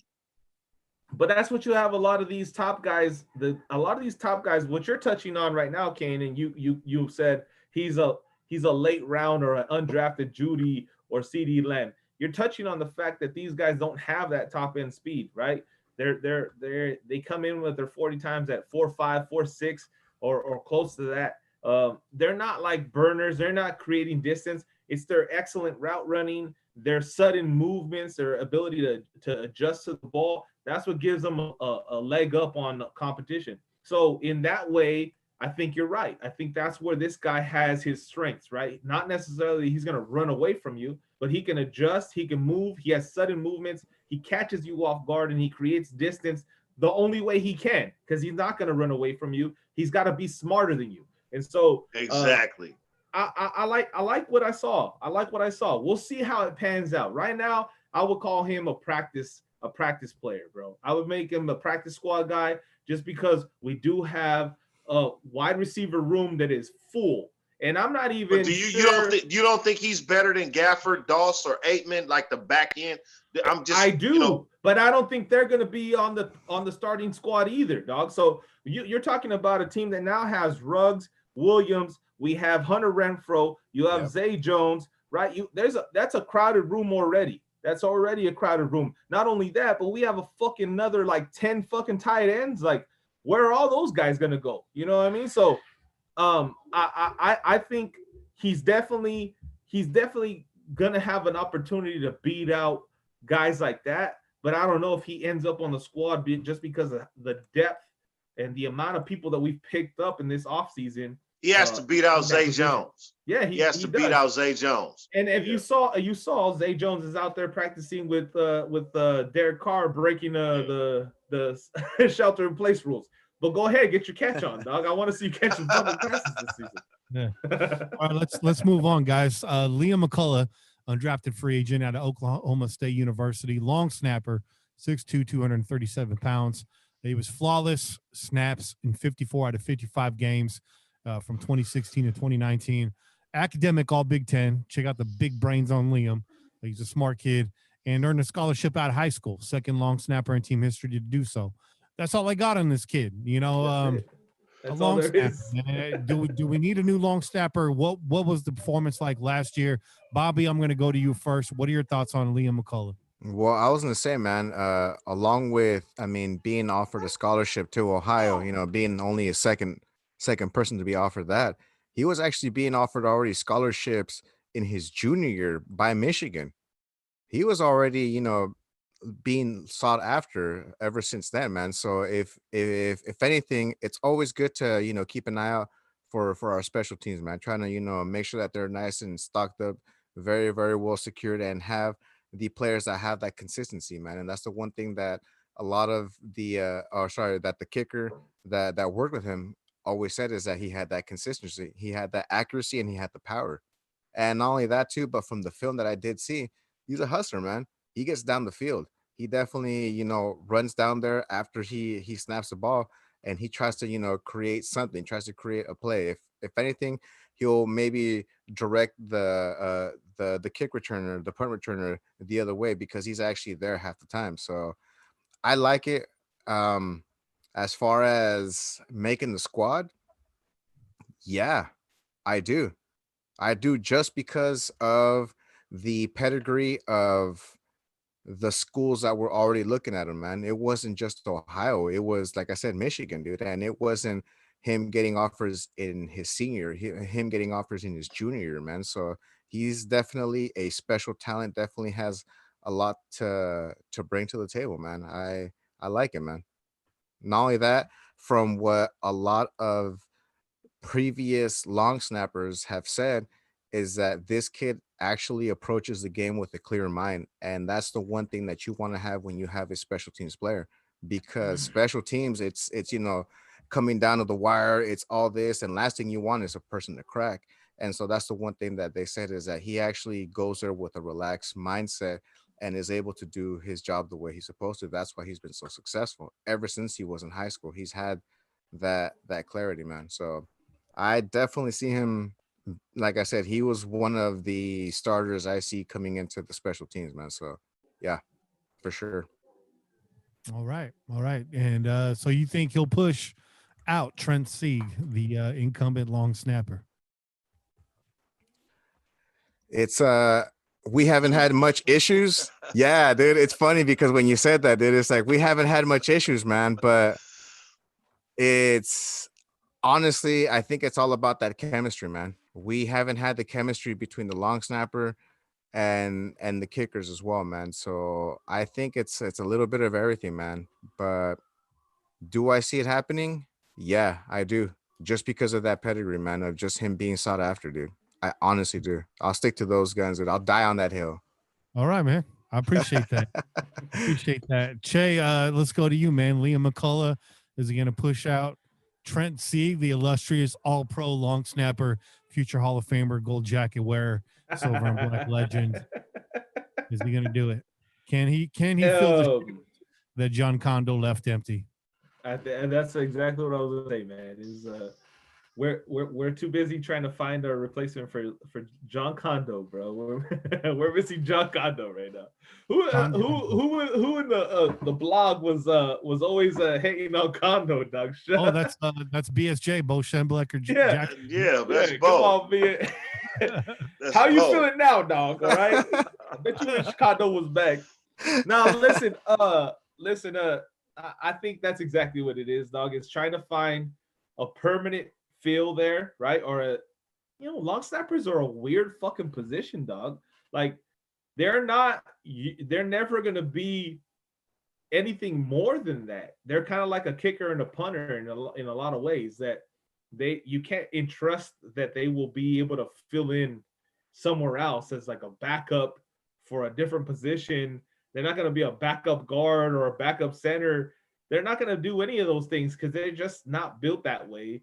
They're not meant for that. They're meant to do one thing, and that's fucking toss the ball back. Like toss the ball back as accurately as possible for a good distance. So I don't know. Like you said, there's not a whole lot to go off of this guy. This guy came in. He's ranked 4th out of all the long snappers in the draft. According to who do I have here? Draft Countdown, draftcountdown.com. That's where I saw this. So he was ranked 4th on their list of long snappers. He ran a 4.9240. I mean, a 4.9240. I mean, I guess that's all right for a long snapper. I could run a 4.9240 with that, bro. At 50 years old, that's not impressive. I'm just saying, like, I guess that's okay for a long snapper. I don't know, bro. Like, all I know is when we did have John Kondo, okay, and we had him for a long time, and we always wondered why the fuck do we have this guy on the team? And now we're like, oh shit, yeah, that's right. Somebody has to fucking toss the ball back to the punter and the kicker. But when we had him, he was always one of the first 5 guys downfield, right? You could guarantee John Kondo was gonna show up near the fucking, and help to make a play on the returner during punts and shit like that. And I don't know, 4.92, I guess it'll get you there, right? I guess you'll be one of somewhere in the middle there, right? But there's not a whole lot to go off of, man. There's not anything that's impressive about this dude physicality wise. Not like, he's a force to be reckoned with. 6'2", he's a tall motherfucker. He's 237. But in terms of linemen, I mean, he's a little guy, right? True. Not only that, they don't need actually get touched too. So that's right, and that's Trent Sieg, the incumbent, 6'3", 240, very comparable build. Here's my thing: if I'm going to say that he makes the squad, the main reason is you're paying Sieg $750,000. Okay, there you go. To play 7 snaps a game, right? So if they're going, and he's 24, he's still young, but if this guy beats out Sieg, it's purely because of his academic pedigree, like Bobby was talking about, the school he came from, and you're saving money, and it continues the turnover that John Gruden seems to be hell bent on. So what designation would you give him, Chase? Is he going to stick around? Is he a camp snapper? Camp Snapper. I knew a chick with that nickname. I think he's. I knew a few ladies with that nickname, bro. Snapper Trapper, bro. Camp Snapper, bro. No, listen. I would say I'm gonna say he's borderline, bro. He's Camp Snapper. Shout out to Alexis. Practice squad, man. Because yeah, dog. I mean, I don't know what you're gonna base it off of. Like you said, I think the only thing that you could go based off of is what the incumbent's salary is right now. And I don't know what the going rate is on a long snapper that's undrafted. I don't know what that is, dog. I don't, so yeah. So let's go with that. I'm gonna say Camp Snapper. Practice squad member, bro. All right. Camp Body. We'll say Camp Body. There you go, Camp Body. Goes to show you that the Pillaging Podcast always comes up with a hell of a lot of nicknames. I'm going to go and say, I've already said what I had to say about him, so I'm just going to give my designation and let Kane get in here. I'm just going to say Camp Body. I think it's good to have a couple long snappers in camp, especially when you got two kickers battling it out. It just makes sense to have two guys snapping the ball. It would be interesting to see him as a starter and have them just rebuild that whole kicker battery, is what I'll call it, like a pitcher, catcher, snapper, kicker. So I'm going to call that the battery. That'll be interesting to see a complete turnover there, have them build chemistry straight out the gate. But my gut tells me he's just a Camp Body. Kane, how do you feel? Camp Body. Okay. No relation to Shirley McCullough, who blew up in a space shuttle when I was in. I mean, just Camp Body. They this regime is about bringing in competition at each position. They like Mayock said, they want to get better if they feel like they can at every position. So they're going to bring in players to challenge players that they feel like need to be challenged, and this is no different. Camp fodder. He either makes the team because he can, magically beat out the starter, or he's camp fodder. Gets film, gets to go somewhere else. Okay. All right, let's keep it moving. We still got we still got three more guys to cover here, and we're burning time here. We're burning bandwidth. So let's get to it. Mike Panashuk, undrafted free agent at a Mississippi State University, or Michigan State University, I should say. Defensive tackle, big body, 6'4", 300 pounds. Kane, why don't you start us off? Yeah, 15 tackles for a loss, 4.5 sacks, 6'4", 300 pounds. Mike Panashuk has a definite chance to make this team as a rotating defensive tackle. Big guy, physical guy. Like I said, 15.5 sacks in 3 years at Michigan State. That's pretty good. That's an average of 5 sacks a year, 5.2 sacks, 5.1 sacks a year or whatever. Not too bad for inside. Big, physical, tough, beast, and got some athleticism about him too. You know what I'm saying? But thing is we brought in Malik Collins, who plays that same position as he does. So he's going to have to either be able to get in that rotation with PJ Hall and all those other guys, the Hankins and the Malik Collins guys. And, he's your a better version of Eddie Vanderdoes, so to speak, a guy that doesn't get hurt, but has that same tenacity, that same aggression. Better numbers than Vanderdoes actually in his career in college. I do see this guy battling one of the older, maybe Hankins, for a starting spot, but we'll see. But at this point, I'm going to throw out there practice squad. All right, practice squad. Got you. You said how many sacks? 15? And it's 15 in his full college career, not 1 year. I'm looking at Michigan State University's website right now. He's actually credited on their website with only 3 sacks in his career. He had 2 in 2019, 1 in 2018. I'm sorry. 15.5 tackles for loss. Okay. I'm sorry. I didn't mean sacks. I mean 15.5 tackles for loss, 4.5 sacks in his last 2 years in college. Okay. So you're going to say camp? Is that what you're calling it? I'm going to say, no, I'm not going to say camp fodder. I'm going to say practice squad. This dude can battle for a position playing time, man. You know what I'm saying? On special teams, if not in the rotation. Yeah. I'm going to disagree with this Raider team really looking for a pass rush. This guy isn't it. I mean, that's his weakness, is he really just doesn't seem to have effort in pass rush situations. Excellent one-on-one run defender, very strong, wins matchups, initial strike, great hands, great leverage. He's heady in space. He can find his way through the mess and bring down a rusher. He can spy the quarterback. He can stop the scramble, but the pass rush is one thing he does not have. Again, a great run defender, but we have that on this team already. I'm going to say he's a camp body. I like his size. I like the youth. I like the speed, but we need pass rush. That's one thing. This 15.5 tackles for loss. In rush defense. It was exactly what I'm talking about. In run defense. Exactly what I'm talking about. I measured him to our run defensive tackles. Mm-hmm. You know, the Hankins, the PJ Halls, the guys that are run defenders. I got you, Kane. We got your opinion. I got you. I'm giving you my opinion. This is what I'm sticking with. You're not going to change my mind. He's a run defender. He's got no pass rush, which means we really have no use for him on the squad. We have incumbents at DT that can get the job done, and what we're really looking for is a guy at the middle that can get to the quarterback. And in my opinion, Panashuk is not that guy. I think you bring him in for competition. I think he's a camp body possibly, but really that's it. I don't see him making this starting squad.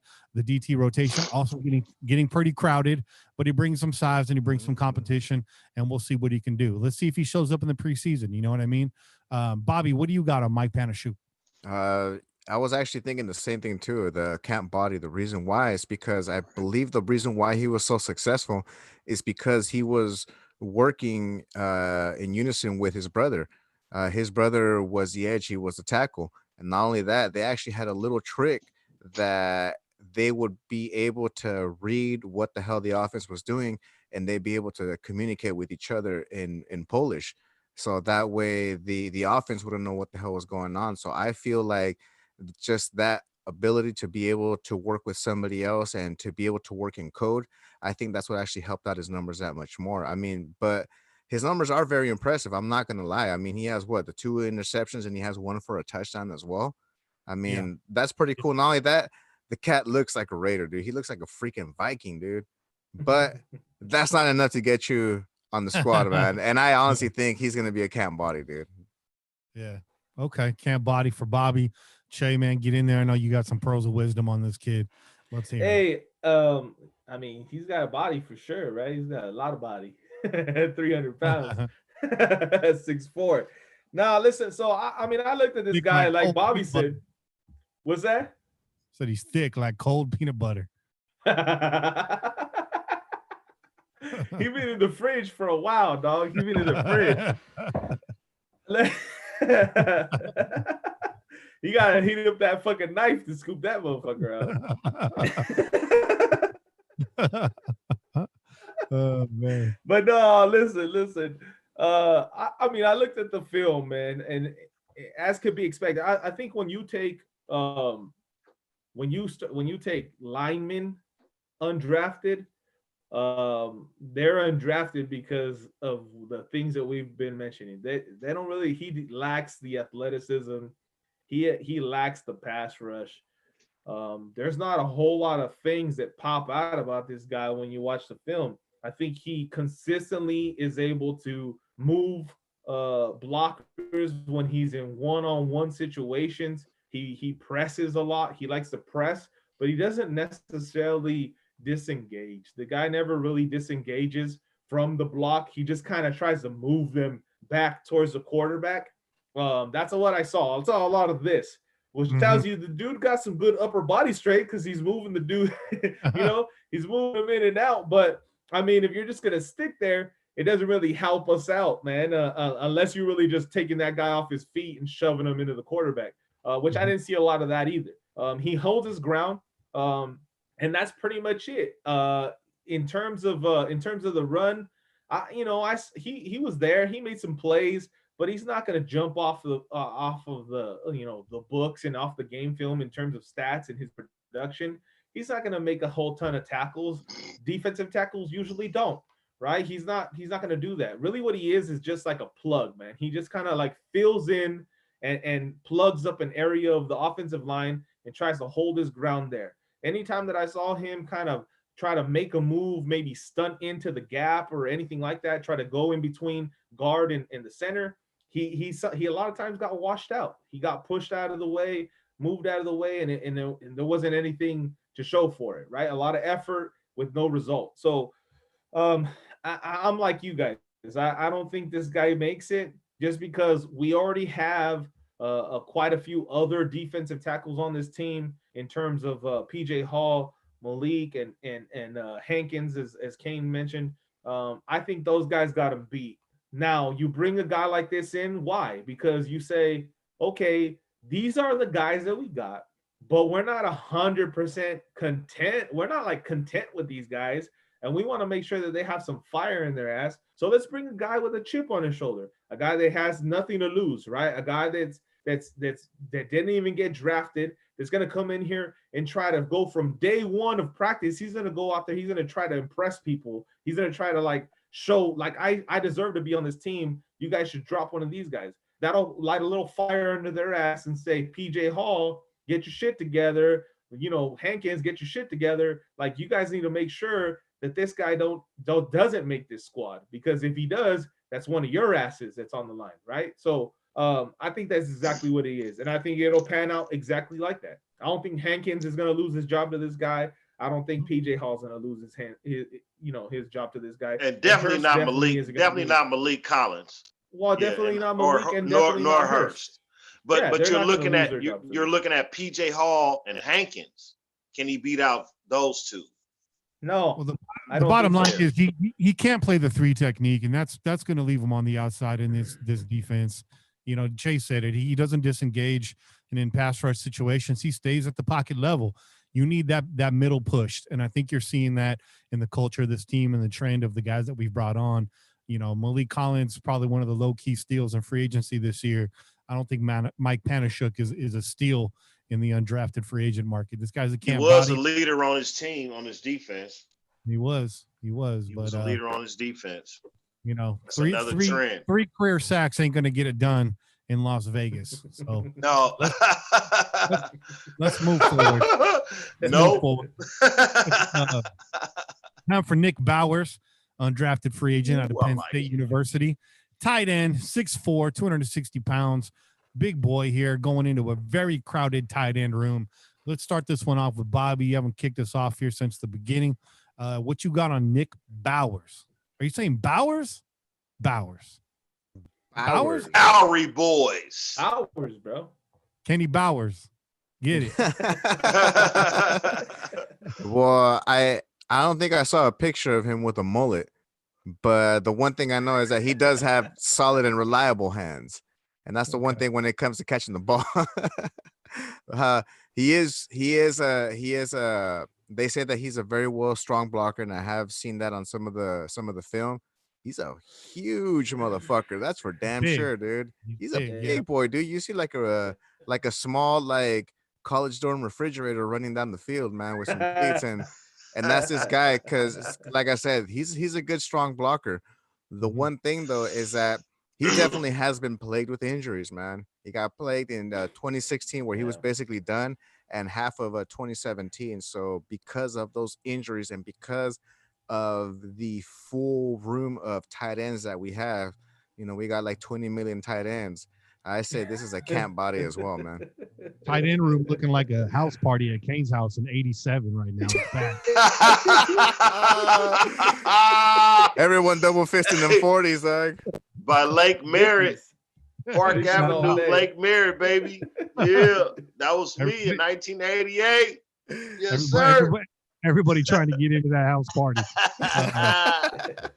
Nick Bauer's trying to sneak into the backyard. I don't think he's going to make it. So, Bobby, what do you have him at? A practice squad, camp body? What do you got? Nah, he's definitely a camp body, man. Like I said, dude, he's nice at blocking, which obviously Chucky likes, but honestly, not good enough to be able to keep around on the practice squad just because of his injuries, man. If we need someone to fill in, which, like I said, we already have a lot of tight ends that we could just, bump down to the practice squad. We don't really need this kid, man. He's just there just to kind of get in the way and, during camp. Okay. All right. I'm going to go camp body too. That's all I'm going to say about him. Che, Kane, why don't you round out this discussion on Nick Bauer? You know what? Listening to everybody and talk about all these undrafted free agent shit. All these motherfuckers is camp bodies. But this dude, for real, is a camp body. I don't really have anything further to discuss about this cat. He's there for competition. Sort of like all these other guys, but these other guys we named, they might make the squad. This guy, I don't. He's there to help with we need this many players, so we're gonna take this dude. We'll see what he look like. It's nothing, You don't need a tight end. Fuck, why would you take one? You know what I'm saying? You got Witten, you got Waller, you got Moreau. Mm-hmm. So can you beat out Witten? I mean, coming in, if I'm a coach, I'm gonna say, hey, can you beat out the old man? If you could beat out the old man and provide the leadership that he can provide too, we got you. Otherwise, we'll give you a shot. Yeah. You know? So what are you going to say, Kane? You think he's a camp body? Camp body, baby, all the way. Camp snapper. Get that good. Camp snapper. You may never see it after this summer. Camp body, you have unless you could beat out the old man, you ain't gonna take Waller or Moreau's position. You know what I'm saying? No. Unless you could beat out the old man, that'd be a slap in the face. And you probably not gonna beat him out. So that'd be a slap in the face if they put an undrafted fucking tight end who played one season of football on this team over fucking Witten, bro. That'd be the fucking most humiliating thing that ever happened in the history of football. Wynn's going to be like Soldier Boy. He's going to be like, all pro. Nick Bowers? Really? Then that means he's really done a la Matt Flynn, a la the quarterbacks with the hurt arms. He's really done. Look, this guy is every bit the camp body. But I think more so it's like this. This is a kid that didn't really get an opportunity to showcase what he could do potentially, right? In terms of what Bobby touched on, the injuries, missing all of 2016, half of 2017, and still being limited in 2018. The motherfucker didn't really play. He didn't really even get a chance to play. But the dude has the prototypical size. Started in 2. That ain't gonna get in the NFL. Prototypical size of a tight end, right? He has what you're looking for: a big body, 6'4", 260 pounds. I think recently he was said to be up to 270. So I mean, who knows? With the mind of Mayock and Gruden, maybe these guys are like, let's bring this big motherfucker in here and see if we can turn him into something else. Maybe he'll be a guard. Or maybe he'll be a fucking tackle, but you know what I mean? Like, or maybe he'll take one of them receiver spots, and you only keep 5 receivers. You only keep 5 instead of 6. You know what I'm saying? You keep 5 instead of 6, and you keep 4 tight ends. I ain't never heard of that shit, but that's just some John Gruden shit. Though. No, that guy is sooner. That guy would sooner be a guard or tackle than a receiver, bro. He runs a 4.7. Okay, this is a country white boy that did not run sprints. He was carrying hay bales and shit like that. Okay. Hey, I know all about the country white boys, bro. I live with them. Okay. They were on my football team, dog. All right. Shit, my nickname. Hey, our high school nickname is the Hay Balers, bro. Okay. So if anybody knows about country white boys, it's me. Okay. So yeah, that's That's right. I- Chad drove around just a saying. giant pickup, everybody. You got no arguments here, bro. You got no arguments. You can't win that argument. But no, listen, this guy is every bit the camp body. But I think it's exactly that. You say you put him out there on the field and give him an opportunity to showcase what he could have done. And maybe somebody else likes him and says, you know what, we'll give you a practice squad spot. And maybe he earns his way on some. It's just a way of helping a dude out. I think his time was not, his time was so limited. And with that kind of body, there's a very good possibility that he's able to fit somewhere else. So why not give him a shot and let him show off his talents, if you will, right? But let's keep some of our guys from getting injured. You know what I mean?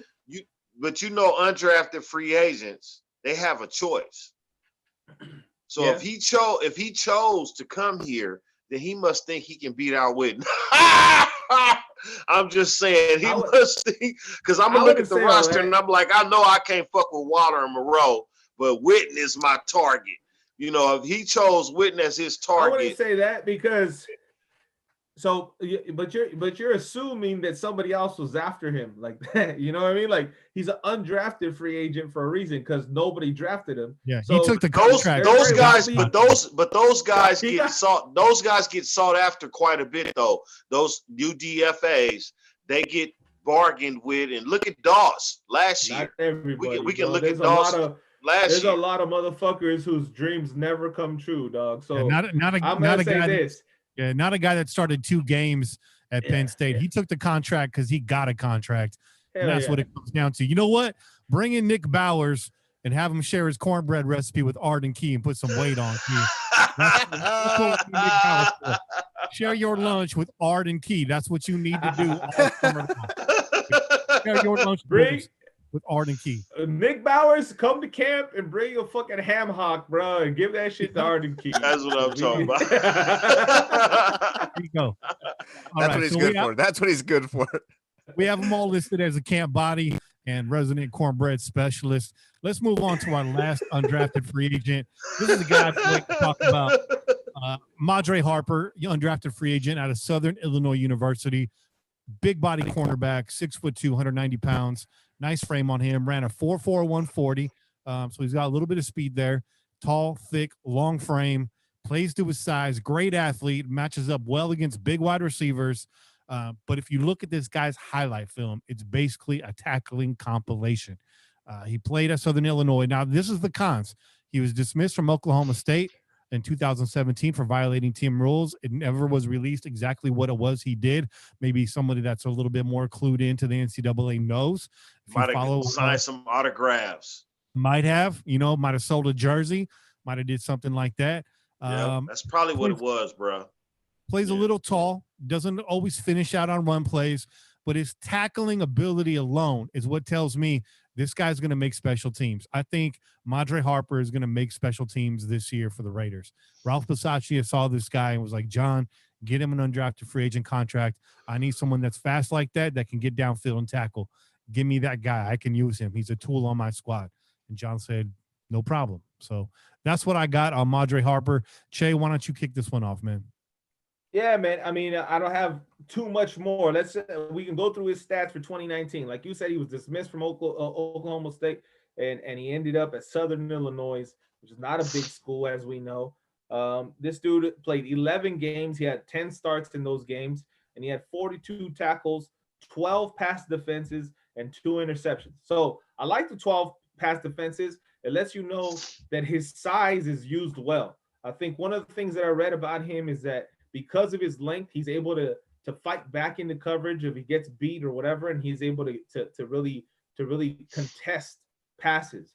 50-50 balls, the guy has a humongous impact. He kind of dominates 50-50 balls because of his size. He also has a pretty good 40-inch vertical, so he can get up and contest those balls. So he's 6'2", and he gets a 40-inch vert. You're not going to be able to throw the ball over the top on this guy too many times, right? 4.42, he's going to be able to run with you, and he's a big physical dude. So I think it's one of those guys you say he's got all the attributes you want in a cornerback. In this league, you want a cornerback that can manhandle people, who can run with you and contest and isn't going to just allow things over the top. This is the guy, right? So you bring him on and you let him and you wait and see. You test him out and you say, let's see what you can do. And now you got receivers on this squad to do exactly that, right? So who knows? Maybe this guy's a diamond in the rough. I'm not ready to give him a starting spot I think if anything, he's a practice squad guy. Yeah, but who knows, man? It's very, very possible that something else can happen if he showcases his talents against the current receiving team that we have. All right. So what you got him listed at? I say he's practice. I think he's a practice squad guy. Okay. Currently, just because of his size and speed. I think he's got little technical things he's got to iron out, but yeah. Okay, practice squad. Got you. Kane, man, why don't you get in there? Madre Harper, what do you think? I'm excited about Madre Harper. You already listed his numbers, but I just want to add to that 42 tackles in 2019, 6th best on the team, 2 interceptions. One at, although they was one at UMass and the other one at South Dakota, big physical corner. But he's a project. You know what I'm saying? He's a guy that you're going to bring in that can play special teams, that you can work him into the process. And he could be a nickel corner and probably start out as a nickel corner and then play some special teams. But at the end of the day, he can be a shutdown corner. His technique, he has to really work. That's the big thing about him. He has to work on his technique.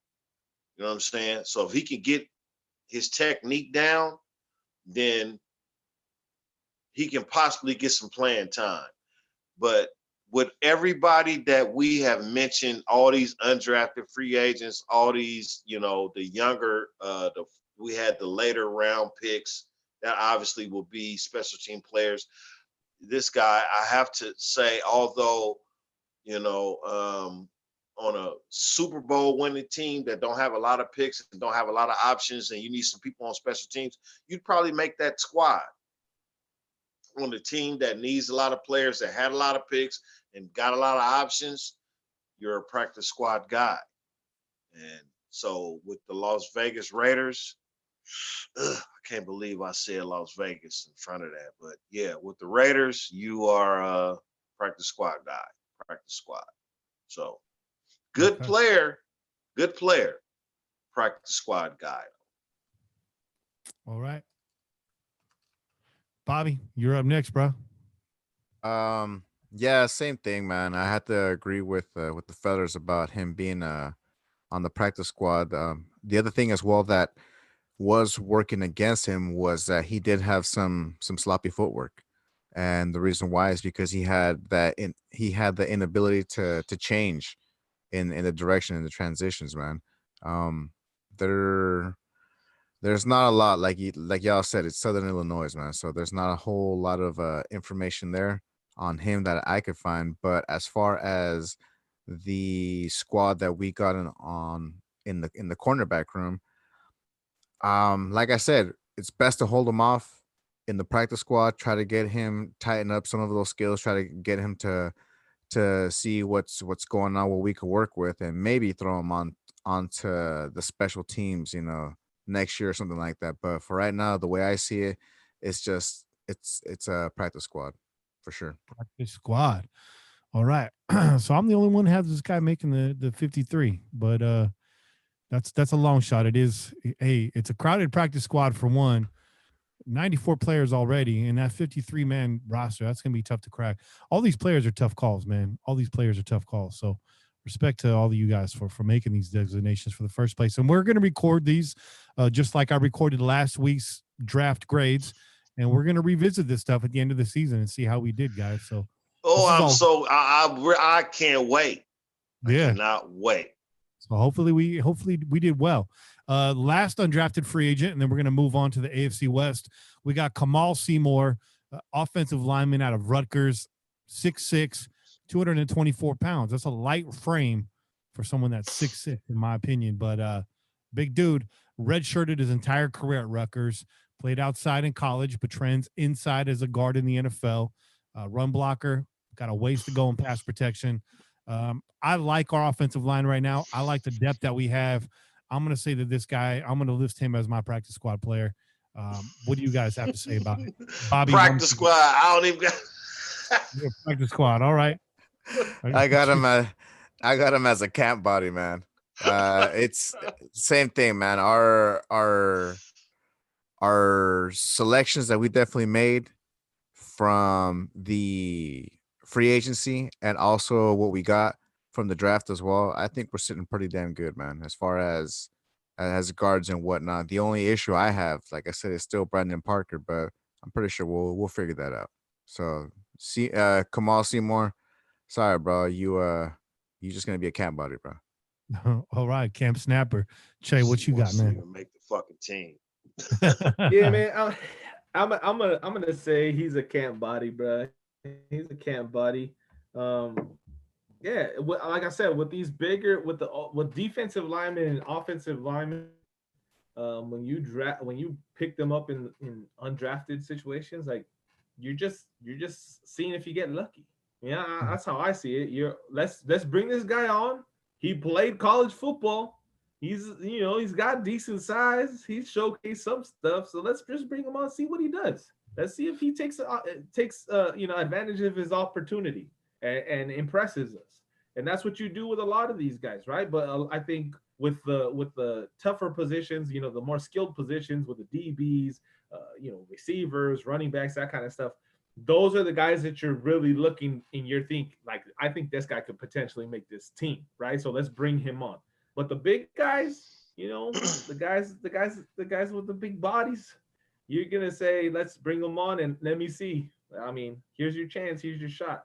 You get one. And I think that's all it's gonna be for this guy, unfortunately. But yeah. I wish him well. I'm going to change my designation, really thinking again, like I mentioned, his weight at 224. That's a little light. We actually have a lot of depth on the offensive line this year compared to the last 2 years. I'm going to say he's a camp body too. I don't see him making this squad any type of way, but we'll see what he does with his shot. All right, man, that pretty much rounds out our undrafted free agents. Watts over here banging the table for Dominic Eberle.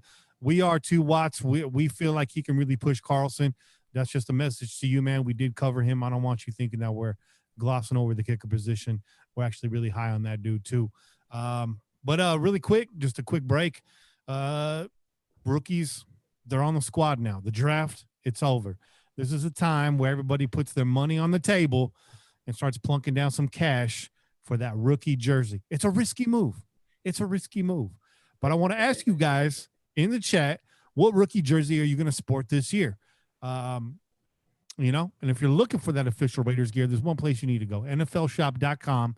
And, whether you decide on fresh blood or a Raider legend, NFLshop.com. If you want that real legit official jersey where you're looking for a cap or you're looking for a beanie or a t-shirt or anything else that's officially licensed, NFLshop.com. If you go to PJ4F.com and later on, if you look at the description in this YouTube stream, you'll find a link there. You can click on there. Any purchase you make, we're going to get a little piece of that, and it's going to go straight to the Pillaging Podcast, a little piece of gold that helps us stay out at sea and plunder for some more treasure. So we thank you guys for your support. Again, NFLshop.com. Click through the link on PJ4F.com. And risky move, but I'll send that to the chat right now. What do you guys think? Who's your rookie jersey this year if you're going to select one? Are you going to be like Raider Ben and trash the shit out of Henry Ruggs on the live Periscope and then go buy his jersey because you realize you done fucked up? I'm just calling you out. But who's it gonna be? Seriously, who's it gonna be? Or maybe you're gonna dip into your pocket, and now that you got smoke a blunt and fuck it. You know what I'm saying? Maybe you dip into your bank account and you select a jersey from one of last year's picks. You've seen 1 year. You feel like Josh Jacobs is here to stay. Maybe you get yourself a nice Jacobs jersey. Maybe you get yourself a Waller jersey because this is a kid that's definitely proven himself prove your fanship by going out there and get some official license gear at nflshop.com. All right, guys, we still got a lot of work in front of us right now. Those of you that are hanging tough in the chat, it's about 9:50 p.m. in the Crow's Nest here out on the West Coast. We're going to do our best to get through this as quick as possible, but there's still a lot of talk here coming at you. We got our AFC West draft preview. We got the KFC Chiefs up first. I almost said the KFC Chiefs. The KFC chefs up The first. chefs. So we're gonna take a look at some of the drafts. We're gonna take a look at some of the draft picks made by our division rivals and see how maybe that affects the matchups with the silver and black this year. We're gonna try to be responsible and take a look at these and see how does that affect our 2020 season. What are some of the guys we need to look out for? Some of the teams got better. You know, I think the Chiefs are one of them. They had a hell of a draft. So, you know, it's hard to say that. And we're going to say a lot of things during the segment that are difficult to say, but need to be said. So let's kick this off. Bobby, this segment was your idea. Why don't you lead us off? I'm going to go use the restroom because I don't want to talk about the Chiefs. Awesome. Thanks for just pushing me in front of the bus and just bam right there. All right. The one It's your thing fault, Bobby. It's your fault. it is. It's always my fault, bro. And you can say that's what she said. Hear that truck backing up. What's that little tomahawk chop? We're gonna give you your beginning to your segment to your chief lure. Oh hell no. Jet, bail me out, Jet. Bail me out behind the enemy lines. All right. So the one thing I did not care for, man, is Kansas City picking up Clyde Edwards-Helaire. And the reason why is because I wanted him. This kid is good. We were talking about getting a bruiser, somebody that could catch in the backfield and can actually make some yards, man. And this kid had it, dude. And it was funny because honestly, back in the day, I never really paid much attention when it came to the draft. It's only been to maybe the last like 4 or 5 years that I actually started paying attention. And it's only been the last 2 years that I actually started paying more attention to college games, bowls, all that stuff. And that was one of the names, you know, because LSU, you know, they've been a powerhouse and they are a powerhouse. And like I said, man, I was like, you know what? Jacobs needs help. And that's who's going to be right there. And so when I saw Kansas City, they're the last person up, ready to pick. And a lot of the analysts were saying that whatever KC picks is just it's just a whatever, you know, because their team is pretty solid. They're fine and blah, blah, blah. And so, you know, it doesn't matter. I was expecting them to go defense. And when they went running back, I was pissed as hell, man. So, yeah, I definitely don't like the direction that Kansas City went right there because it's another weapon for Kermit Mahomes to be throwing the ketchup to, you know?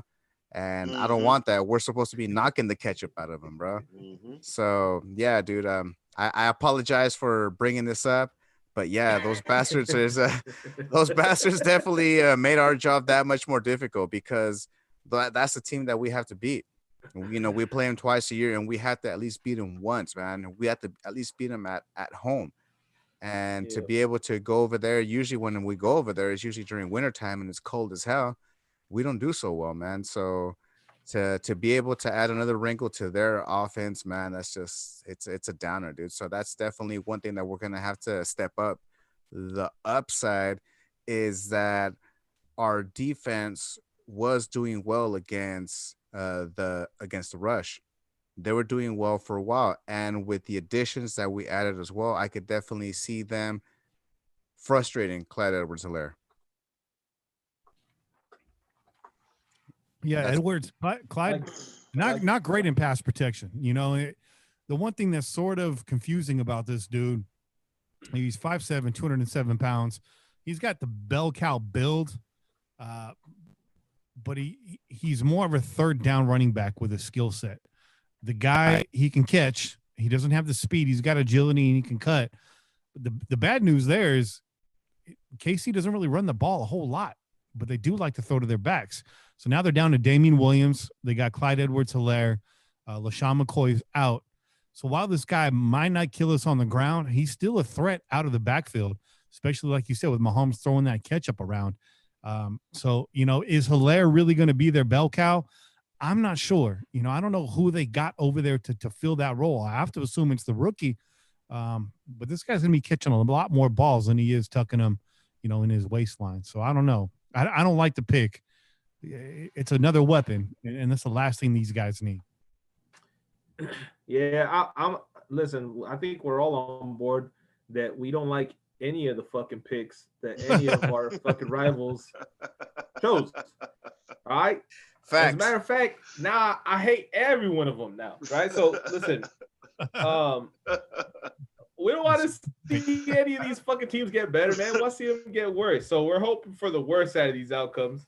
But in terms of this pick, man, Bobby, you touched on it, dog. This is a guy that I was saying, if he's around in the third round, he's a fucking steal because he's a first rounder. I said that shit. This guy is a steal in the third round, and he could drop because in the rankings, they had him low. They had him pretty low, like borderline second, third round. So I was like, if this guy falls to the third round, gigantic steal for the Raiders, right? If we could get him. But he could go in the first round. And lo and behold, fucking KC fucking decides they're going to be the team that does take him in the first round. And so here we are. Now, last season, okay, and I watched this closely just because there are division rivals, and I also participated in fantasy football. KC's running game was shit for the majority of the season. Why? Because they kept bouncing back and forth between guys that had a whole shitload of injuries. You had McCoy, they could not get right. You had Damian Williams, who started off okay and then just fell off of fucking planet Earth, and then he came back at the end of the season. It wasn't until the end of the season when they started to make their run where Damian Williams actually had like an effect in the run game, and he had an impact.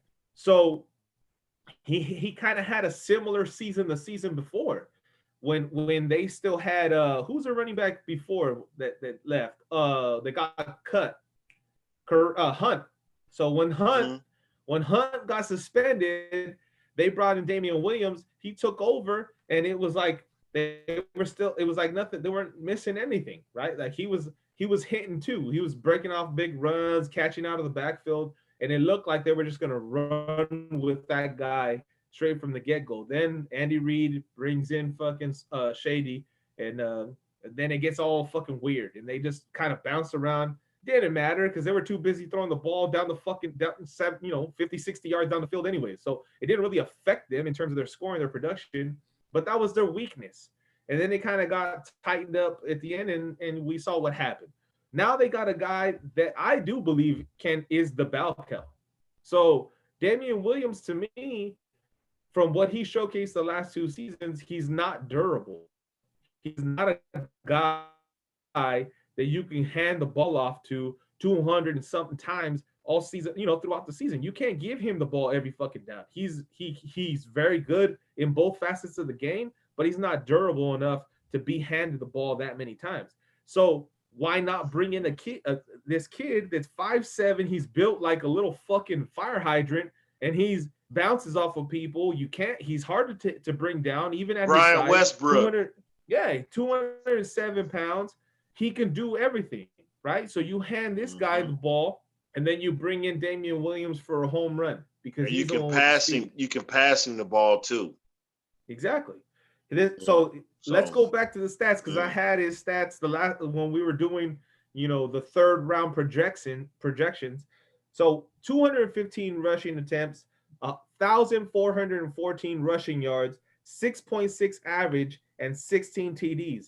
Yes, this guy can be a bell cow in the running game, okay? Out of the backfield receiving, 55 receptions for 453 yards, 8.2 average, and a touchdown. So the dude can do it. He can do both, okay? He's a weapon, and we fucking hate it because he's in an opposing team. He's in an opponent in the AFC West. Now he's their fucking help. He's their aid. So, like Bobby said, I hope that the trend of the Raiders defense versus the rush continues, that we continue to do well against the rush. We force KC to be who they are, which is a fucking deep ball throwing team, And hopefully we've made enough strides in that area to fucking compete and shut them down when we need to and get a fucking win finally. But yeah, I don't like it, man. I don't like it because this is one of the kids that I said it'd be nice to grab, and now he's a fucking Chief. Yeah. So and Washington was like, God damn it. I was gonna get a shot. Yeah. No, he's not though, man. Unfortunate, yeah. Washington. Unfortunate. Kane, man, what do you think about this move, bro? Well, you know, it's a good move for the Chiefs. The player, you know, we all saw this guy play in national championship. If you didn't see him before the national championship, you saw him in the national championship. So you saw what he can do in just one game. So just imagine what he did throughout the whole season. With that being said, I'm a Raider fan. So this challenges our defense. This challenges our defensive coordinator, how we draft on defense, how we look at the other teams in our division, how we position ourselves to play defense against these other teams.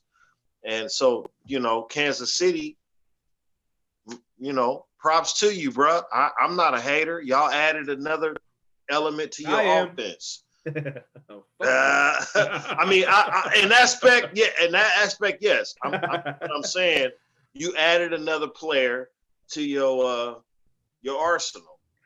And so you know, I'm a Raider fan. So when I look at that, I have to say, did we add something to combat what you just did? Or did you just get one notch better than us? That's where I'm concerned. That's my concern. You know what I'm saying? This cat is good. He had a really good national championship game. All right. So can we as an organization, did we as an organization get as good as they did with this pick, with our defensive picks on defense? That's all I'm really concerned about. Did we get as good as they just got with that pick? And it remains to be seen. That's my only concern. Mm-hmm. All right. Well, speaking of defense, the Chiefs did pick up a linebacker. They picked up Willie Gay Jr. with their 63rd pick out of Mississippi State, 6'1", 243 pounds. This defensive unit was much improved last year. They finished ranked 31st in 2018, and through week 11, you know, they were ranked, I think, somewhere like 18th in points scored or points allowed, but they finished off the season ranked 7th. By the time they got past week 11, Steve Spagnuolo, or however you say his name, had this defense turned around, and they went into the Super Bowl with a very skilled defense. So this is what's scary about the Chiefs is they're starting to look incredibly balanced, and here they pick up a downhill linebacker that can hit. He's very physical. He's very strong.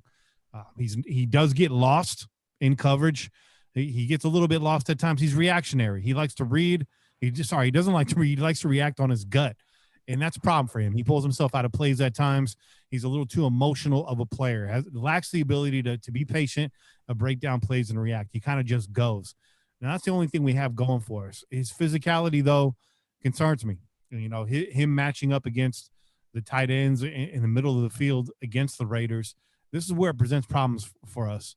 And, again, you hate to see it, but Willie Gay Jr., not a bad pick. Not a bad pick here. What do you guys think about this acquisition by the Chiefs in the offseason? I think that was a really good acquisition by the Chiefs. They weren't considered as the best defense anyway until late in the season. They struggled to put together whatever, you know, they struggled to gel. And so now that they have gelled, and they did end up as a really good defense by the end of the season, adding a Kenneth Murray to your defense totally, surely only helped you. You know what I'm saying? More so than it hurt you. You needed that. The Chiefs need pieces on defense to be better. You don't have anybody you don't have a lot of names on defense. So you just added a really big name in your draft on defense. You know, somebody that can play all facets of defense, the run, the pass. He can even drop back in the safety position and play fucking safety. So you can't beat that. You know what I'm saying? And I hate talking about the fucking Chiefs like this, you know, but we decided we was going to measure up all these picks. But I thought we would draft Kenneth Murray at 19 and Ruggs at 12. You know, if you go back and look at my tweets or whatever I said, I thought those would be our 2 picks. So obviously, I'm going to say Murray was an excellent pick for the Chiefs. I thought he would be that for the Raiders. Willie Gay, dog. Yeah, Murray was picked by the Chargers, I believe. I'm sorry, not Murray. I'm sorry. Gay. Same thing, same player.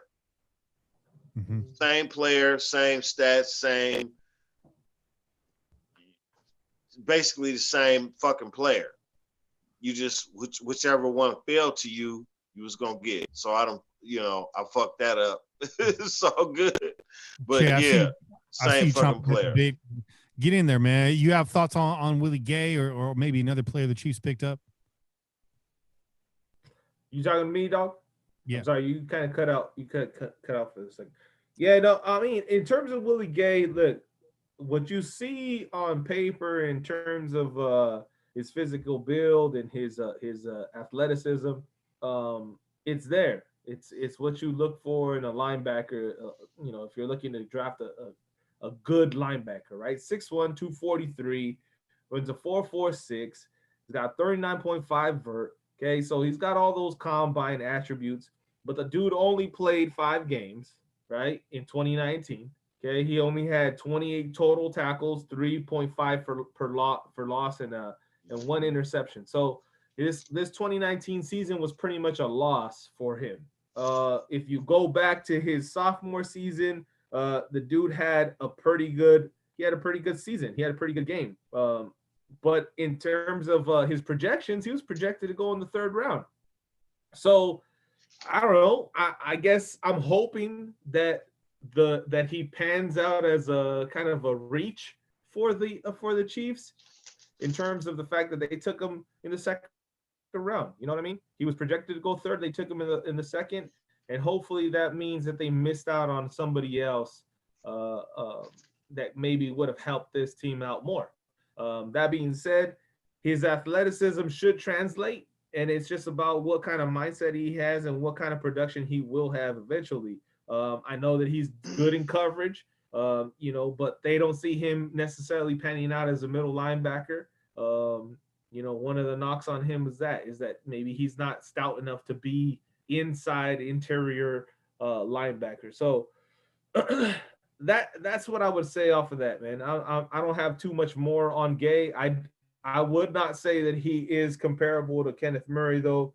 Kenneth Murray stacked stats. This motherfucker put up stats in terms of tackles and tackles for loss and all that shit. That Kenneth Murray was without a doubt, without a doubt a first round player, right? Without a doubt a first round player. And Willie Gay is a guy that has all the attributes, but just didn't show it in college because of one thing or another.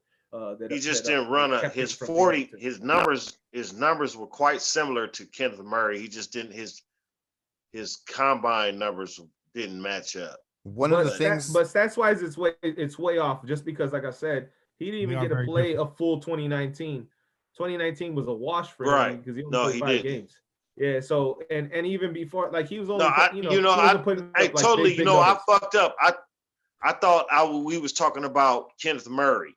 Yeah. So I started talking about him and Willie Gay, whatever. But yeah, that was on me. But I can see what you're talking about. They have similar strengths in their attributes, though, for sure.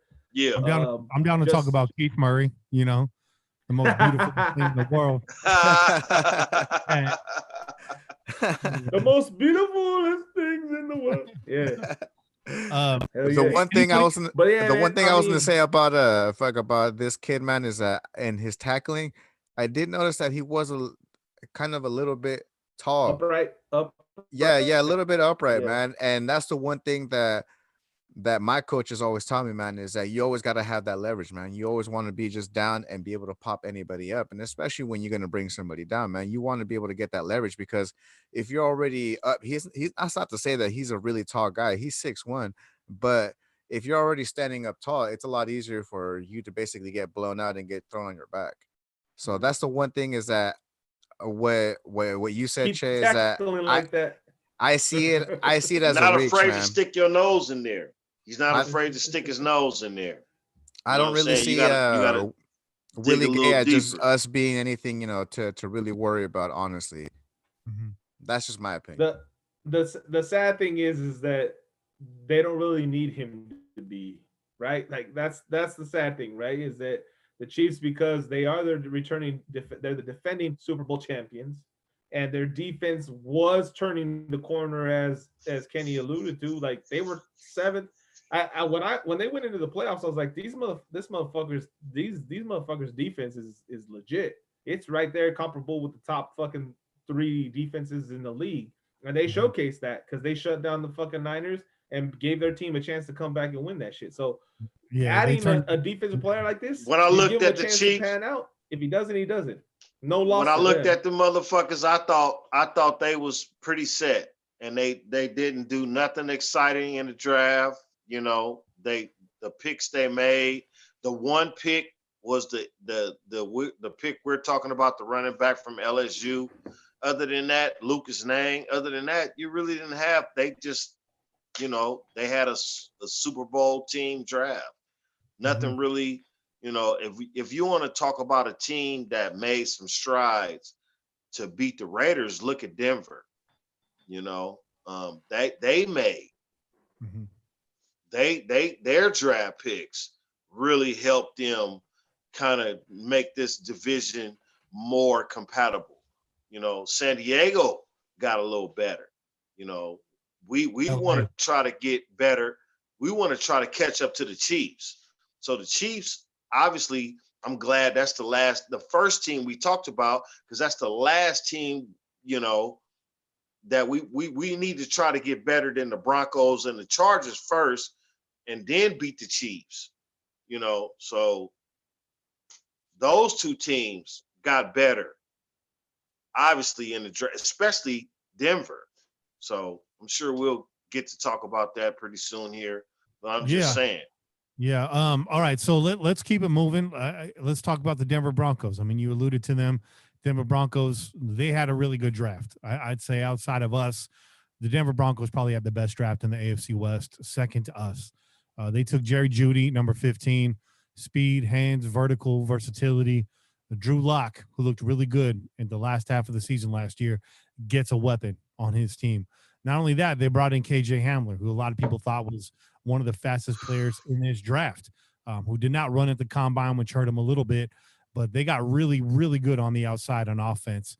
This is the exact player Las Vegas didn't want Denver to select, either him or CeeDee Lamb, but you knew it was inevitable when you saw those receivers on the board, and we were drafting in a cluster, and here they go. They pick up Jerry Jeudy, which a lot of people had as the top receiver in this draft. It was either him or Lamb, depending on who you talk to and what flavor you like. This is scary because we kind of relied on Denver the last couple of years of just kind of rolling over and being Denver.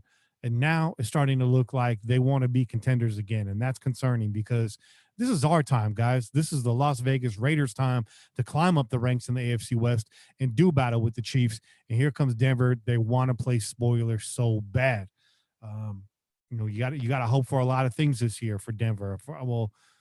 I never hope for another team to do this or that. I just hope that my team can rise to the occasion and smash.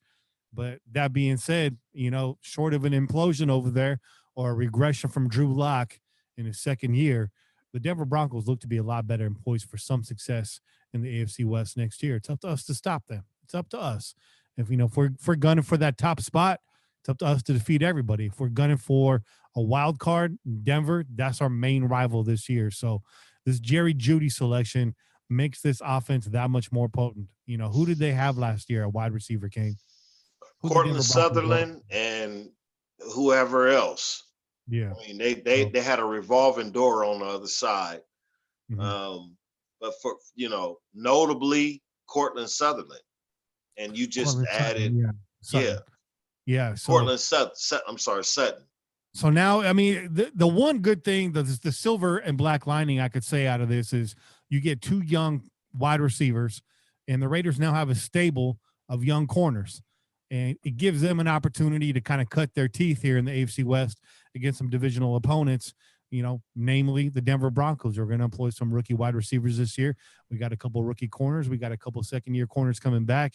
Gives them a chance to sort of, again, cut their teeth against players that are coming in at a similar age range, the same draft classes, and see what they can do against that level of competition. These are players that are going to be familiar to them in one way or another. So that's how I feel about it. Does this Jerry Jeudy selection make you nervous at all, Bobby? It's the additions of the wide receivers, man, that did make me a little nervous, man, because especially what you said, man, they're adding some weapons, and it's not just BS weapons, man. These are good weapons. It wasn't Lloyd Cushenberry that's making you nervous? Nah, not really. Even though centers are very important, man, because those are the cats that basically hold it down for years and years and years when you get a good one. But that wasn't what was worrying me. And not only that too, but especially what you were talking about, man. For the longest time, it's like it basically felt like we can get a handle of Denver, and we can get a handle of the Chargers. So basically, what was up with that is like when this happened, I was like, damn, now it's actually gonna get a little bit more complicated. With Locke being who he was the last couple games, he definitely made it that much more difficult as well when we were basically meeting up together. So it's very worrisome. The Jeudy pick, what was it? The other pick that we got, what was the KJ Hamler?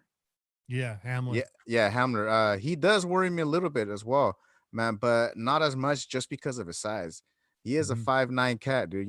He's barely taller than me, and he barely weighs over than me, man. And not only that, dude, if he's going up against some of these dogs that we got at cornerback, some of these guys are just hungry to make a name for themselves, to actually make a Raider name for themselves. I don't see him basically doing much to scare us in the backfield. Jeudy is another question though. He does make me bite my nails a little bit, because of what he can do. But it's another thing that you said as well. These are rookies, man. We can't expect a lot of these rookies as well, because they're gonna get their bumps and bruises, because they're not used to the speed and used to getting hit at the speed that they get in the NFL. So it's worrisome, but not as much as I see as it would be, especially just because, like I said, of the corners that we got, the dogs that we've got. It's not as concerning as them bringing in a top flight free agent wide receiver that's got years under his belt in the NFL. You got some top flight rookie wide receivers coming in there, but we got the same on the other side in the corner. So it's youth versus youth. It's a good chance really for both sides to sharpen themselves, sharpen their swords, and see who comes out on top. So Mullen, Arnett, Robertson, you got some work cut out for you, but you got some young cats to practice on. It's going to be interesting battles in the AFC West this year, wide receiver corner. Che, what are your thoughts on the Hamler and the Jeudy picks in Denver? Well, I mean, the Jeudy pick is obvious, right? Like I didn't really focus too much time because we already know what they're getting in Jeudy. Jeudy was considered the top receiver coming out of the draft. So in terms of his route running, he's considered number one. His catching ability, it's there. He's got middle speed. He's not as fast as Ruggs. He's not slower than CeeDee Lamb. I think he was right in the 4.47, 4.47, somewhere around there, right? So the cat is a consistent receiver. So that's what you should expect. You should expect consistency from this guy, which they didn't have in Cortland Sutton, right? Cortland Sutton didn't do that shit for them. They drafted that dude and they thought he was going to be breakout star, number one. And he kind of picked it up towards the end of the season, but he was not that at all midway through it. So they needed somebody to provide that right off that bat. So that's why they went with Judy. I think they said, we got Cortland Sutton. We thought he was going to be the all-pro. We thought he was going to really like come in here, number one, take over, take control. Maybe that happens still. But they didn't get it last season for the most part. So you got to bring in another one, right? And if the opportunity lands to you to take one of the top 3 receivers, how the hell do you not take him, right? So and if they really thought that about Sutton, I just want to say they were the only ones that thought that about. Right. I mean, they thought wrong, right? So, but in terms of KJ Hamler, to me, what it looks like is it's like a reverse mirror of what the Raiders did, right? And so the Raiders took speed first. They took it up front, and then in the third round they took the possession receiver, right? And Denver went the opposite. They went with the possession receiver, and then they went for somebody to give you that hitter right over the top. So you got KJ Hamler who came in and they said he ran a 4.36, but that was at the beginning of his training. So that was like when he first came in to start training for the combine. They were projecting this dude to run in the 4.2s. So he was going to be there challenging with Ruggs, according to them. But kid got injured, didn't get a chance to run the 40 at the combine. So 4.36 is what we got to go off of. You watch the film on the kid, and he's consistently running away from people, right? That's all his highlights are, is him just getting over the top and just running away from people. Okay, consistently. So he's a speedy receiver. He's a deep ball threat. He had 56 receptions, 904 yards receiving, a 16.1 average, and 13 TDs. So this motherfucker, all he does is make big plays. The one thing that I saw that was a knock on him is that he catches the ball up against his chest a lot more than he does outside of his body. He kind of corrals things, but he does make contested catches. So he makes up for that. And then the other problem is that the dude is a weapon in the return game. So don't be surprised if this cat's out there returning kicks and punts right off the bat, first game, right? He's a little dude, right? He's a little guy, 5'7", 178 pounds, right? Shit. If you can't hit that guy and put him down, then I don't know what's going on. So I think when you have a guy like that that's got speed and he's that little, then you gotta make sure you put bodies on him. That's the same thing with Tyreek Hill, right? Anytime anybody puts a nice hit on Tyreek Hill, all of a sudden he limps off to the side, he disappears for a few plays. That's how you handle guys like this. Guys that don't have the size, that don't have the body that the NFL calls for, but have the speed to run by people. Make sure you hit them every chance you get. Put a body on them every chance you get. So, yeah, hit them motherfuckers in the mouth, bro. So I think this is Denver. Everyone in the AFC West is doing the same thing, bro. We're all trying to catch up to KC. So what's the one way we can do that is to bring in similar weapons to the ones that they have on their field. So they have a Tyreek Hill that runs in the 4.2s. We bring in a Ruggs that runs in the 4.2s. Denver brings in this cat that runs in the 4.2s, right? That's everyone's going to do what they got to do to compete and put points up on the board. That's exactly what Denver did. They brought in the consistent guy, the guy they can go to when they need a catch, and then they got the guy that's a hitter that can hit that home run over the top. I will say that we got to compete against. We're the one team in the AFC West that has gone out and invested heavily in young corners the last 2 years. Nobody's getting younger and faster on the outside on defense than the Las Vegas Raiders. So that's one thing we do have going for us. Let's see if these guys can develop and come along. First off, before we move forward, I got to say, Todd. Shout out to Pete. Thanks for the donation. And Pete he has a comment to go along with that. He says the Broncos are terrifying, but he's happy the Chargers drafted Blaine Gabbert on steroids instead of Isaiah Simmons. It's a great segue. We didn't get to you during this, but it's a perfect segue, Kane. So I'm going to let you get started here with the LA Chargers and their number 6 selection, Justin Herbert, at Oregon QB, 6'6", 227 pounds. What are your thoughts on this pick, Kane? Did they get better or did they go backwards? Well, as far as the quarterback position is concerned, they got better. Justin Herbert is a, you know, as far as college is concerned, he's a proven quarterback, you know, big physical guy who can run, you know, and bowl some motherfuckers over. You know what I'm saying? Also, not so accurate, but is not afraid to gunsling that ball, not afraid to go downfield. You know, he's a little hesitant when you kind of got to your receivers are, you know, to let the receivers finish out there. He's a little hesitant in that. He has some work. He's not going to, you know, when you draft a guy at number 6, you think you're going to start this guy from day one. I would think that the Chargers were going to start this guy from day one, but they got Tyrod Taylor. So, you know, we'll see what he can do as far as being with minimal OTAs, minimal June mini camps, you know, if we even have that, minimal training camp, if we even have that, we'll see what he can do. But so, as far as them taking him, I don't think that was a bad selection. I don't. He could have went later, but in this day and age of drafting, you take the pick that you want when you got your pick, no matter whether he was drafted, could have been drafted 12, 15, 19. You was at 6. That's your player. We're going to take him. So after the season ended, we were talking about some possibilities with the Raiders should they decide to move on from Carr. So we kind of got into an alternate universe discussion, which a lot of people took as reality, but we won't mention that anymore. This was a what-if scenario. And during that, I posed, you know, if they were going to move on from Carr, your best bet this offseason would be to bring in Brady and draft Herbert and have him sit for 2 years and learn the system. I don't think Herbert is NFL ready at all. You guys might have been confused thinking that Herbert was my favorite QB coming out in this draft.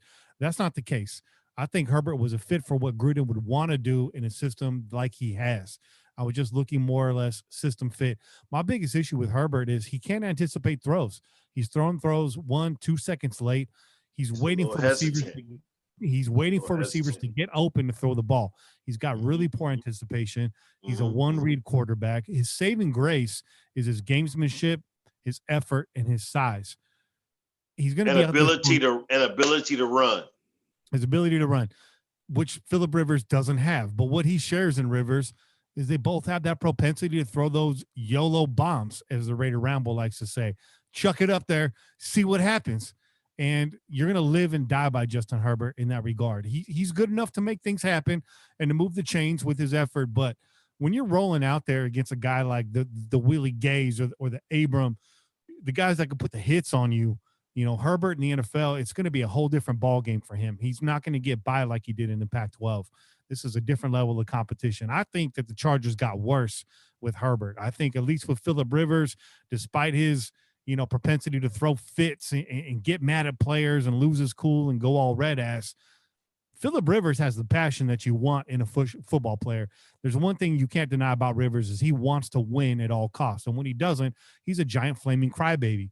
The big knock on Herbert coming out of college is, does he want it? Does this guy really have the passion to play football? Because there was questions about whether or not Herbert really wanted to continue when he was at Oregon. And I think that's a big knock on Justin Herbert is, does he have the passion? And when you're going to walk into a brand new stadium that's fucking empty and you ain't got fans, that's a problem for me.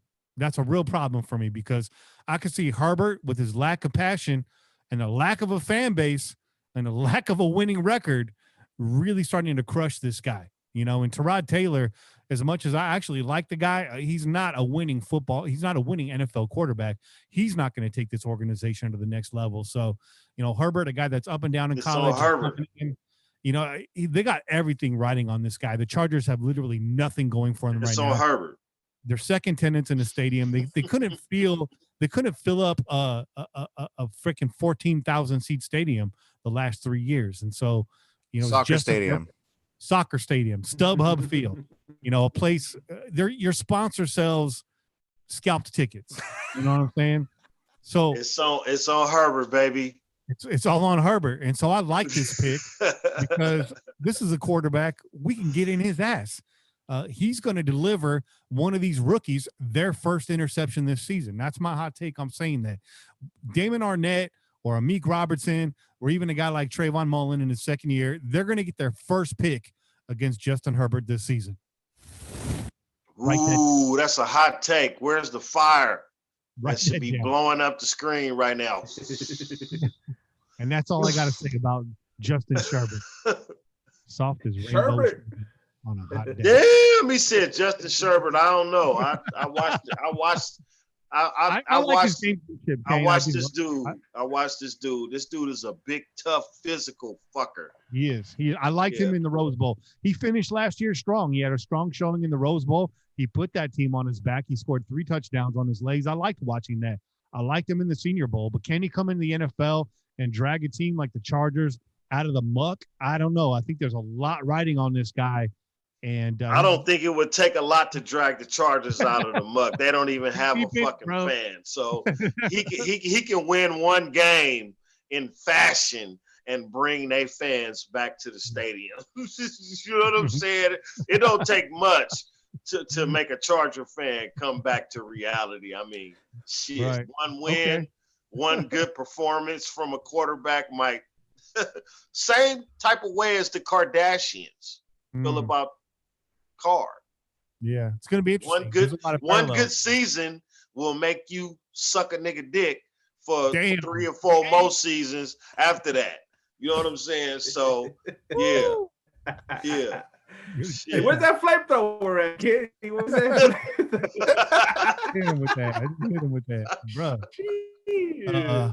Justin Sherbert, Bobby, Che, man, you got anything to say about this kid? The only thing that Herbert got going for him on the offense is KJ Hill. You know, this new draft that came in. I was actually pounding the table for this cat as well because he was doing a lot of those awkward catches, man. A lot of that like one-handed stuff, all that behind him. Like I was like, dude, this kid is pretty phenomenal. So that's the only thing I see that can help out Mr. Justin Herbert in his time of need is KJ Hill. But besides that, I mean, honestly, the offense really wasn't impressive. Their defense, that pickup on Kenneth Murray, which all those stats and all those facts that Kane was talking about earlier, that kid is no joke, man. He was ranked the hell up there as far as linebackers. I think he was like one of the top 3.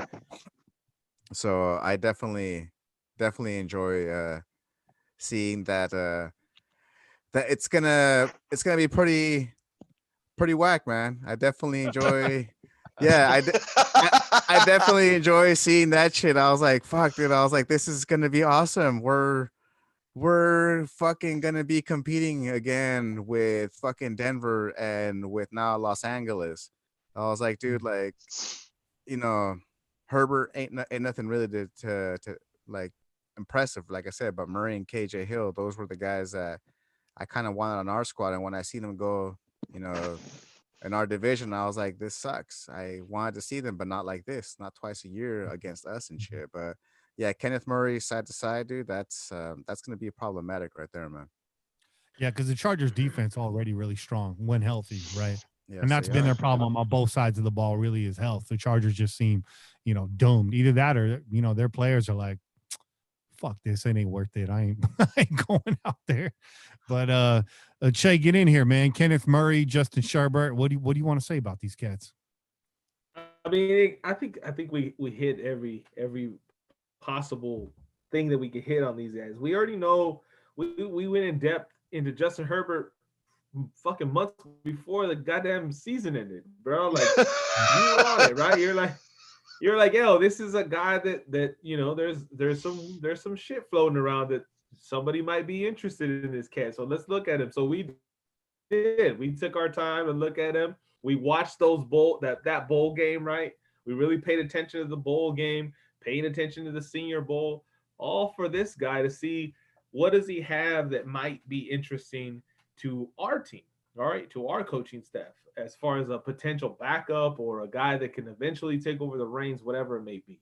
And I think I think your description of him was like, well, I mean, he's like another DC in a lot of ways, right? Like there's some things he does that is very DC like, and it didn't make sense to you, although you were hearing, you were hearing that there was interest in him. It didn't make sense to you necessarily to pick a guy like this because there wasn't anything that separated him in terms of a potential successor, right? So, but we looked at him and we said, hey man, he's young. Youth was going for him, and then it just kind of went away, right? Then we just kind of disappeared. It seemed less and less likely as time went by that was going to happen, and he ends up a Charger. And Bobby said it, I think, best is that it's going to be more of the same Chargers that we've seen recently. They're not going to be able to do anything with this kid. Love that.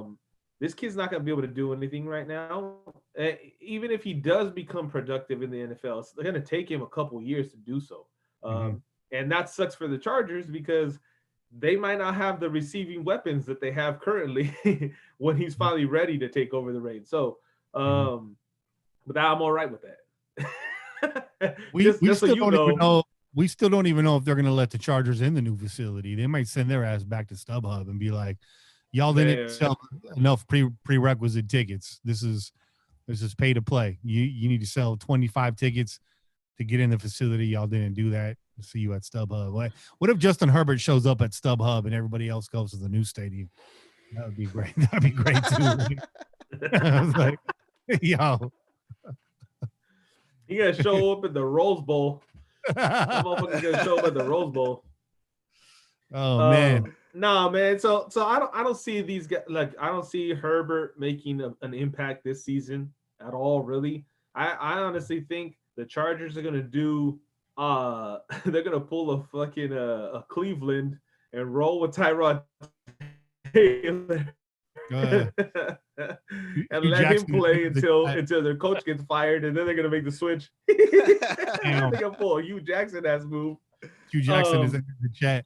And if anything, I think if anything, we see Herbert late in the season, bro, and he's not gonna have an impact on the game. I think we'll whoop his ass, we'll put him down. He's gonna feel really, really shitty after that game. I do, honestly. I'm just speaking honest. I know it's still funny though. Here's funny, it's true. Here's a question I wanted to ask you guys. Here's a question I had for you guys, and I was waiting for this very topic. Which one of our boys do you think will have the first sack on Herbert? That's gonna be Max Crosby for me, dog. Oh, nice. Yeah. Good answer. Yeah. I'm gonna take a different angle on this. I'm gonna say it's gonna be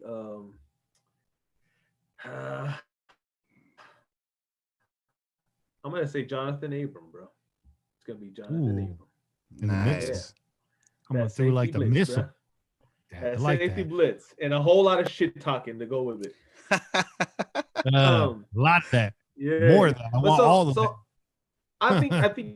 I think we see Herbert this season in a season that means nothing for them.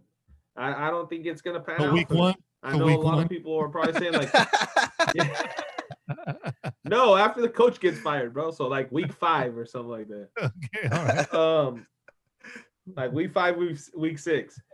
But I think a lot of people are probably like, in the first quarter.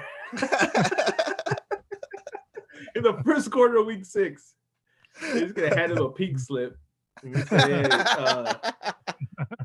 just a heads up, we will not be renewing your contract after this season. No, dude. So I think there's a lot of people that are probably like, really, dude, like really, they got weapons and they got this and that, and they do. Austin Eckler showed that he could be a number 1 running back, and they decided to roll roll the dice with him. They still have a good receiving crew over there. So they're gonna, and they got Hunter Henry coming back. We'll see if he stays healthy, right? Yeah. We'll see if he stays healthy. He doesn't tend to, so I don't think he will. They've had an issue keeping tight ends healthy there for a long time. Yeah. And they got I mean, they haven't had any consistency since Gates was consistent, right? And that was there, and then it wasn't. Shout out to Rondo McLean. Yeah, man. I think they come. I think, yeah. Shout out Rondo McLean.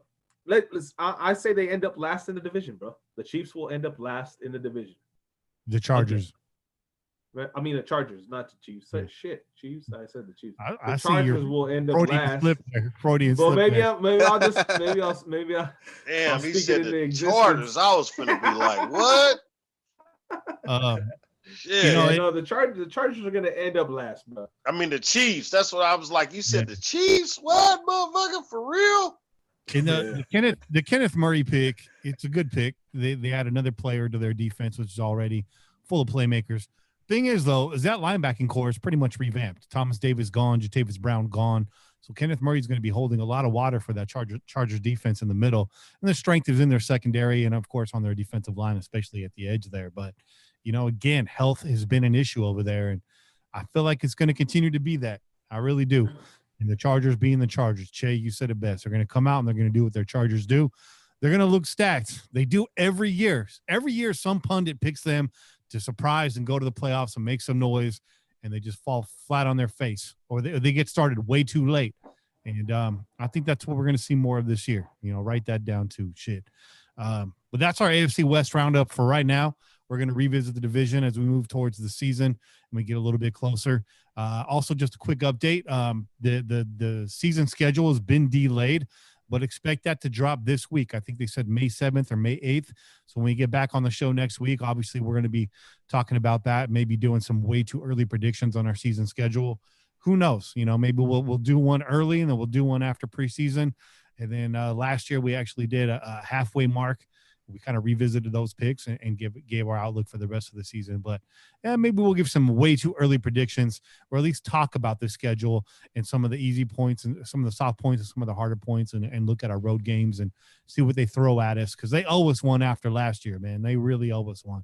That's what I want to see, man. I want to see what the hell our fucking travel schedule is going to look like, dude, because fuck that. And I think that the Raiders But I think with the Raiders moving to Las Vegas and doing what they're doing, raising their overall value and therefore raising the value in the NFL, it's a revenue sharing league. I would hope that the NFL starts throwing us a fucking bone here. We did Hard Knocks for them last year. We ran the gauntlet with their schedule, last year, and now we're moving into this. We lost the draft because of the coronavirus. Eddie Pascal and Raider Cody. We'll never get a chance. So throw us a bone. Throw us a bone, NFL. The Raiders deserve it, man. We deserve it. We paid our dues. Come on, man. We had 2 healthy drafts. We built you the best looking stadium, professional sports, hands down. Bobby and I were actually watching some drive-bys of the stadium because you see a lot of this fancy drone footage and it looks great and it looks sexy. But go on YouTube, look for some of this Allegiant Stadium footage that Las Vegas natives have taken, driving by in their car, walking up to it. That's an impressive looking stadium. That really is at any angle. It's a thing of beauty, man. It's insane. So we got one phone call on the line right now. It's getting late, so I don't know if we're going to open the lines too much. Maybe we'll take one caller. But let's get this phone call off. This is Pillaging Pete. He called in earlier. Nice. And, no other caller could get in right now but you, Pete. That's it. Right. Hear what Pete has to say. Kenny Che Kane, brother Wasabi. What's up, baby? This is Pete.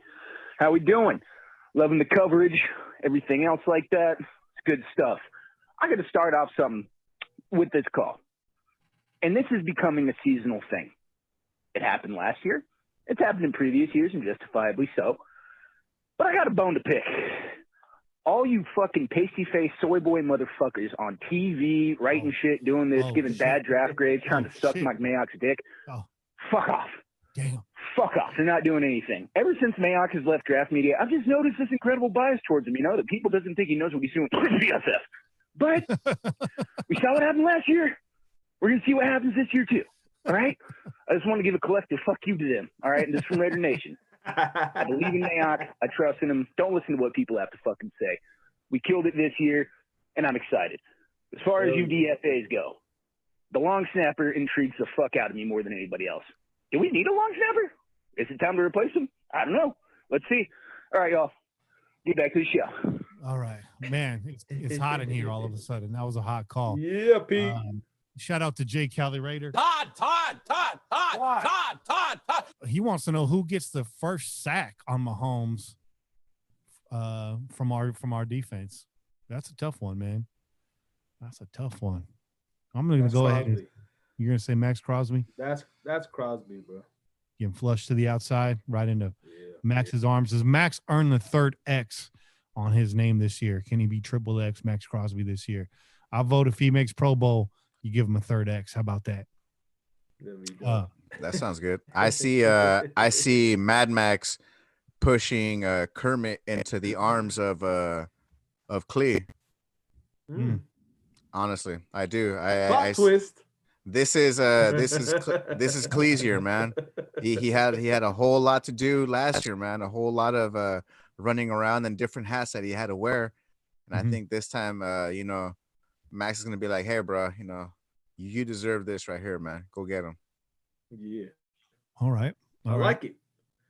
I don't know if Raider Twitter will like it, but but I like it, dog.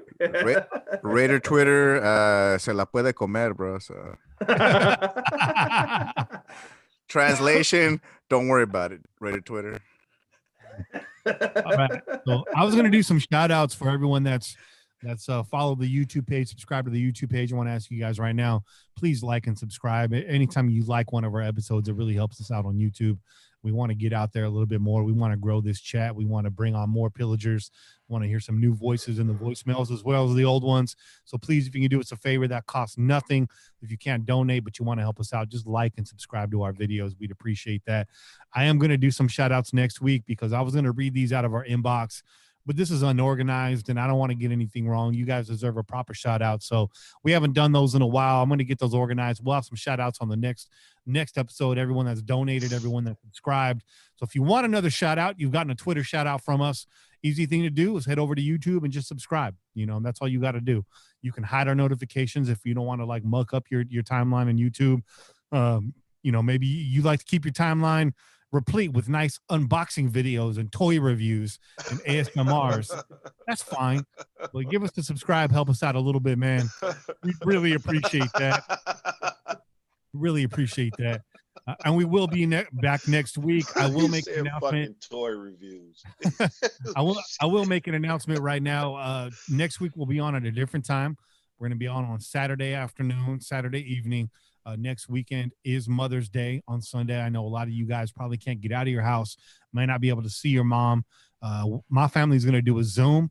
I know everybody has a little something planned. I know some of y'all have wives that, unfortunately do live in the same house with you, and you can't get away from them. Some of you are moms and pops. Yeah. Some of you are moms and pops. Some of y'all raising y'all kids, fellas. So we're gonna get out of the way next Sunday. We will be here on Saturday. It's looking like probably the same time, 8 p.m. We're gonna try to keep that time slot for a little bit, just because it cools off for everybody. It's easier to hunker down when it cools off a little bit. But yeah, that's it, man. That's it for this week's show. Make sure you tune in every week wherever podcasts are found. Make sure you go to onenationfanwear.com. Get yourself some nice pillaging gear. Get yourself some nice fan gear over there. They got a lot of different styles, something for everybody. Hats, face masks. They got sweats. They got hoodies. They got T-shirts. And they got the tank tops. The hot weather's coming, guys. Get them tank tops. Show off them guns. You know what it is. I'm Kenny Stapler, joined this week by your boy Che, Bobby Wasabi, and of course, hey, what's up? Raider Kane munching on a house burger, as you know. Stay safe, everyone. Until next week, keep the wind in your sails and the rum in your mug. And pillage on, Raider Nation. We out here. Peace. Peace. Raider. Peace. Like a freight train coming, you're blowing the town. Like a diesel motor, you never shut down. Boy, Bobby, that look like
When you're gone, mama, I can still see your eyes.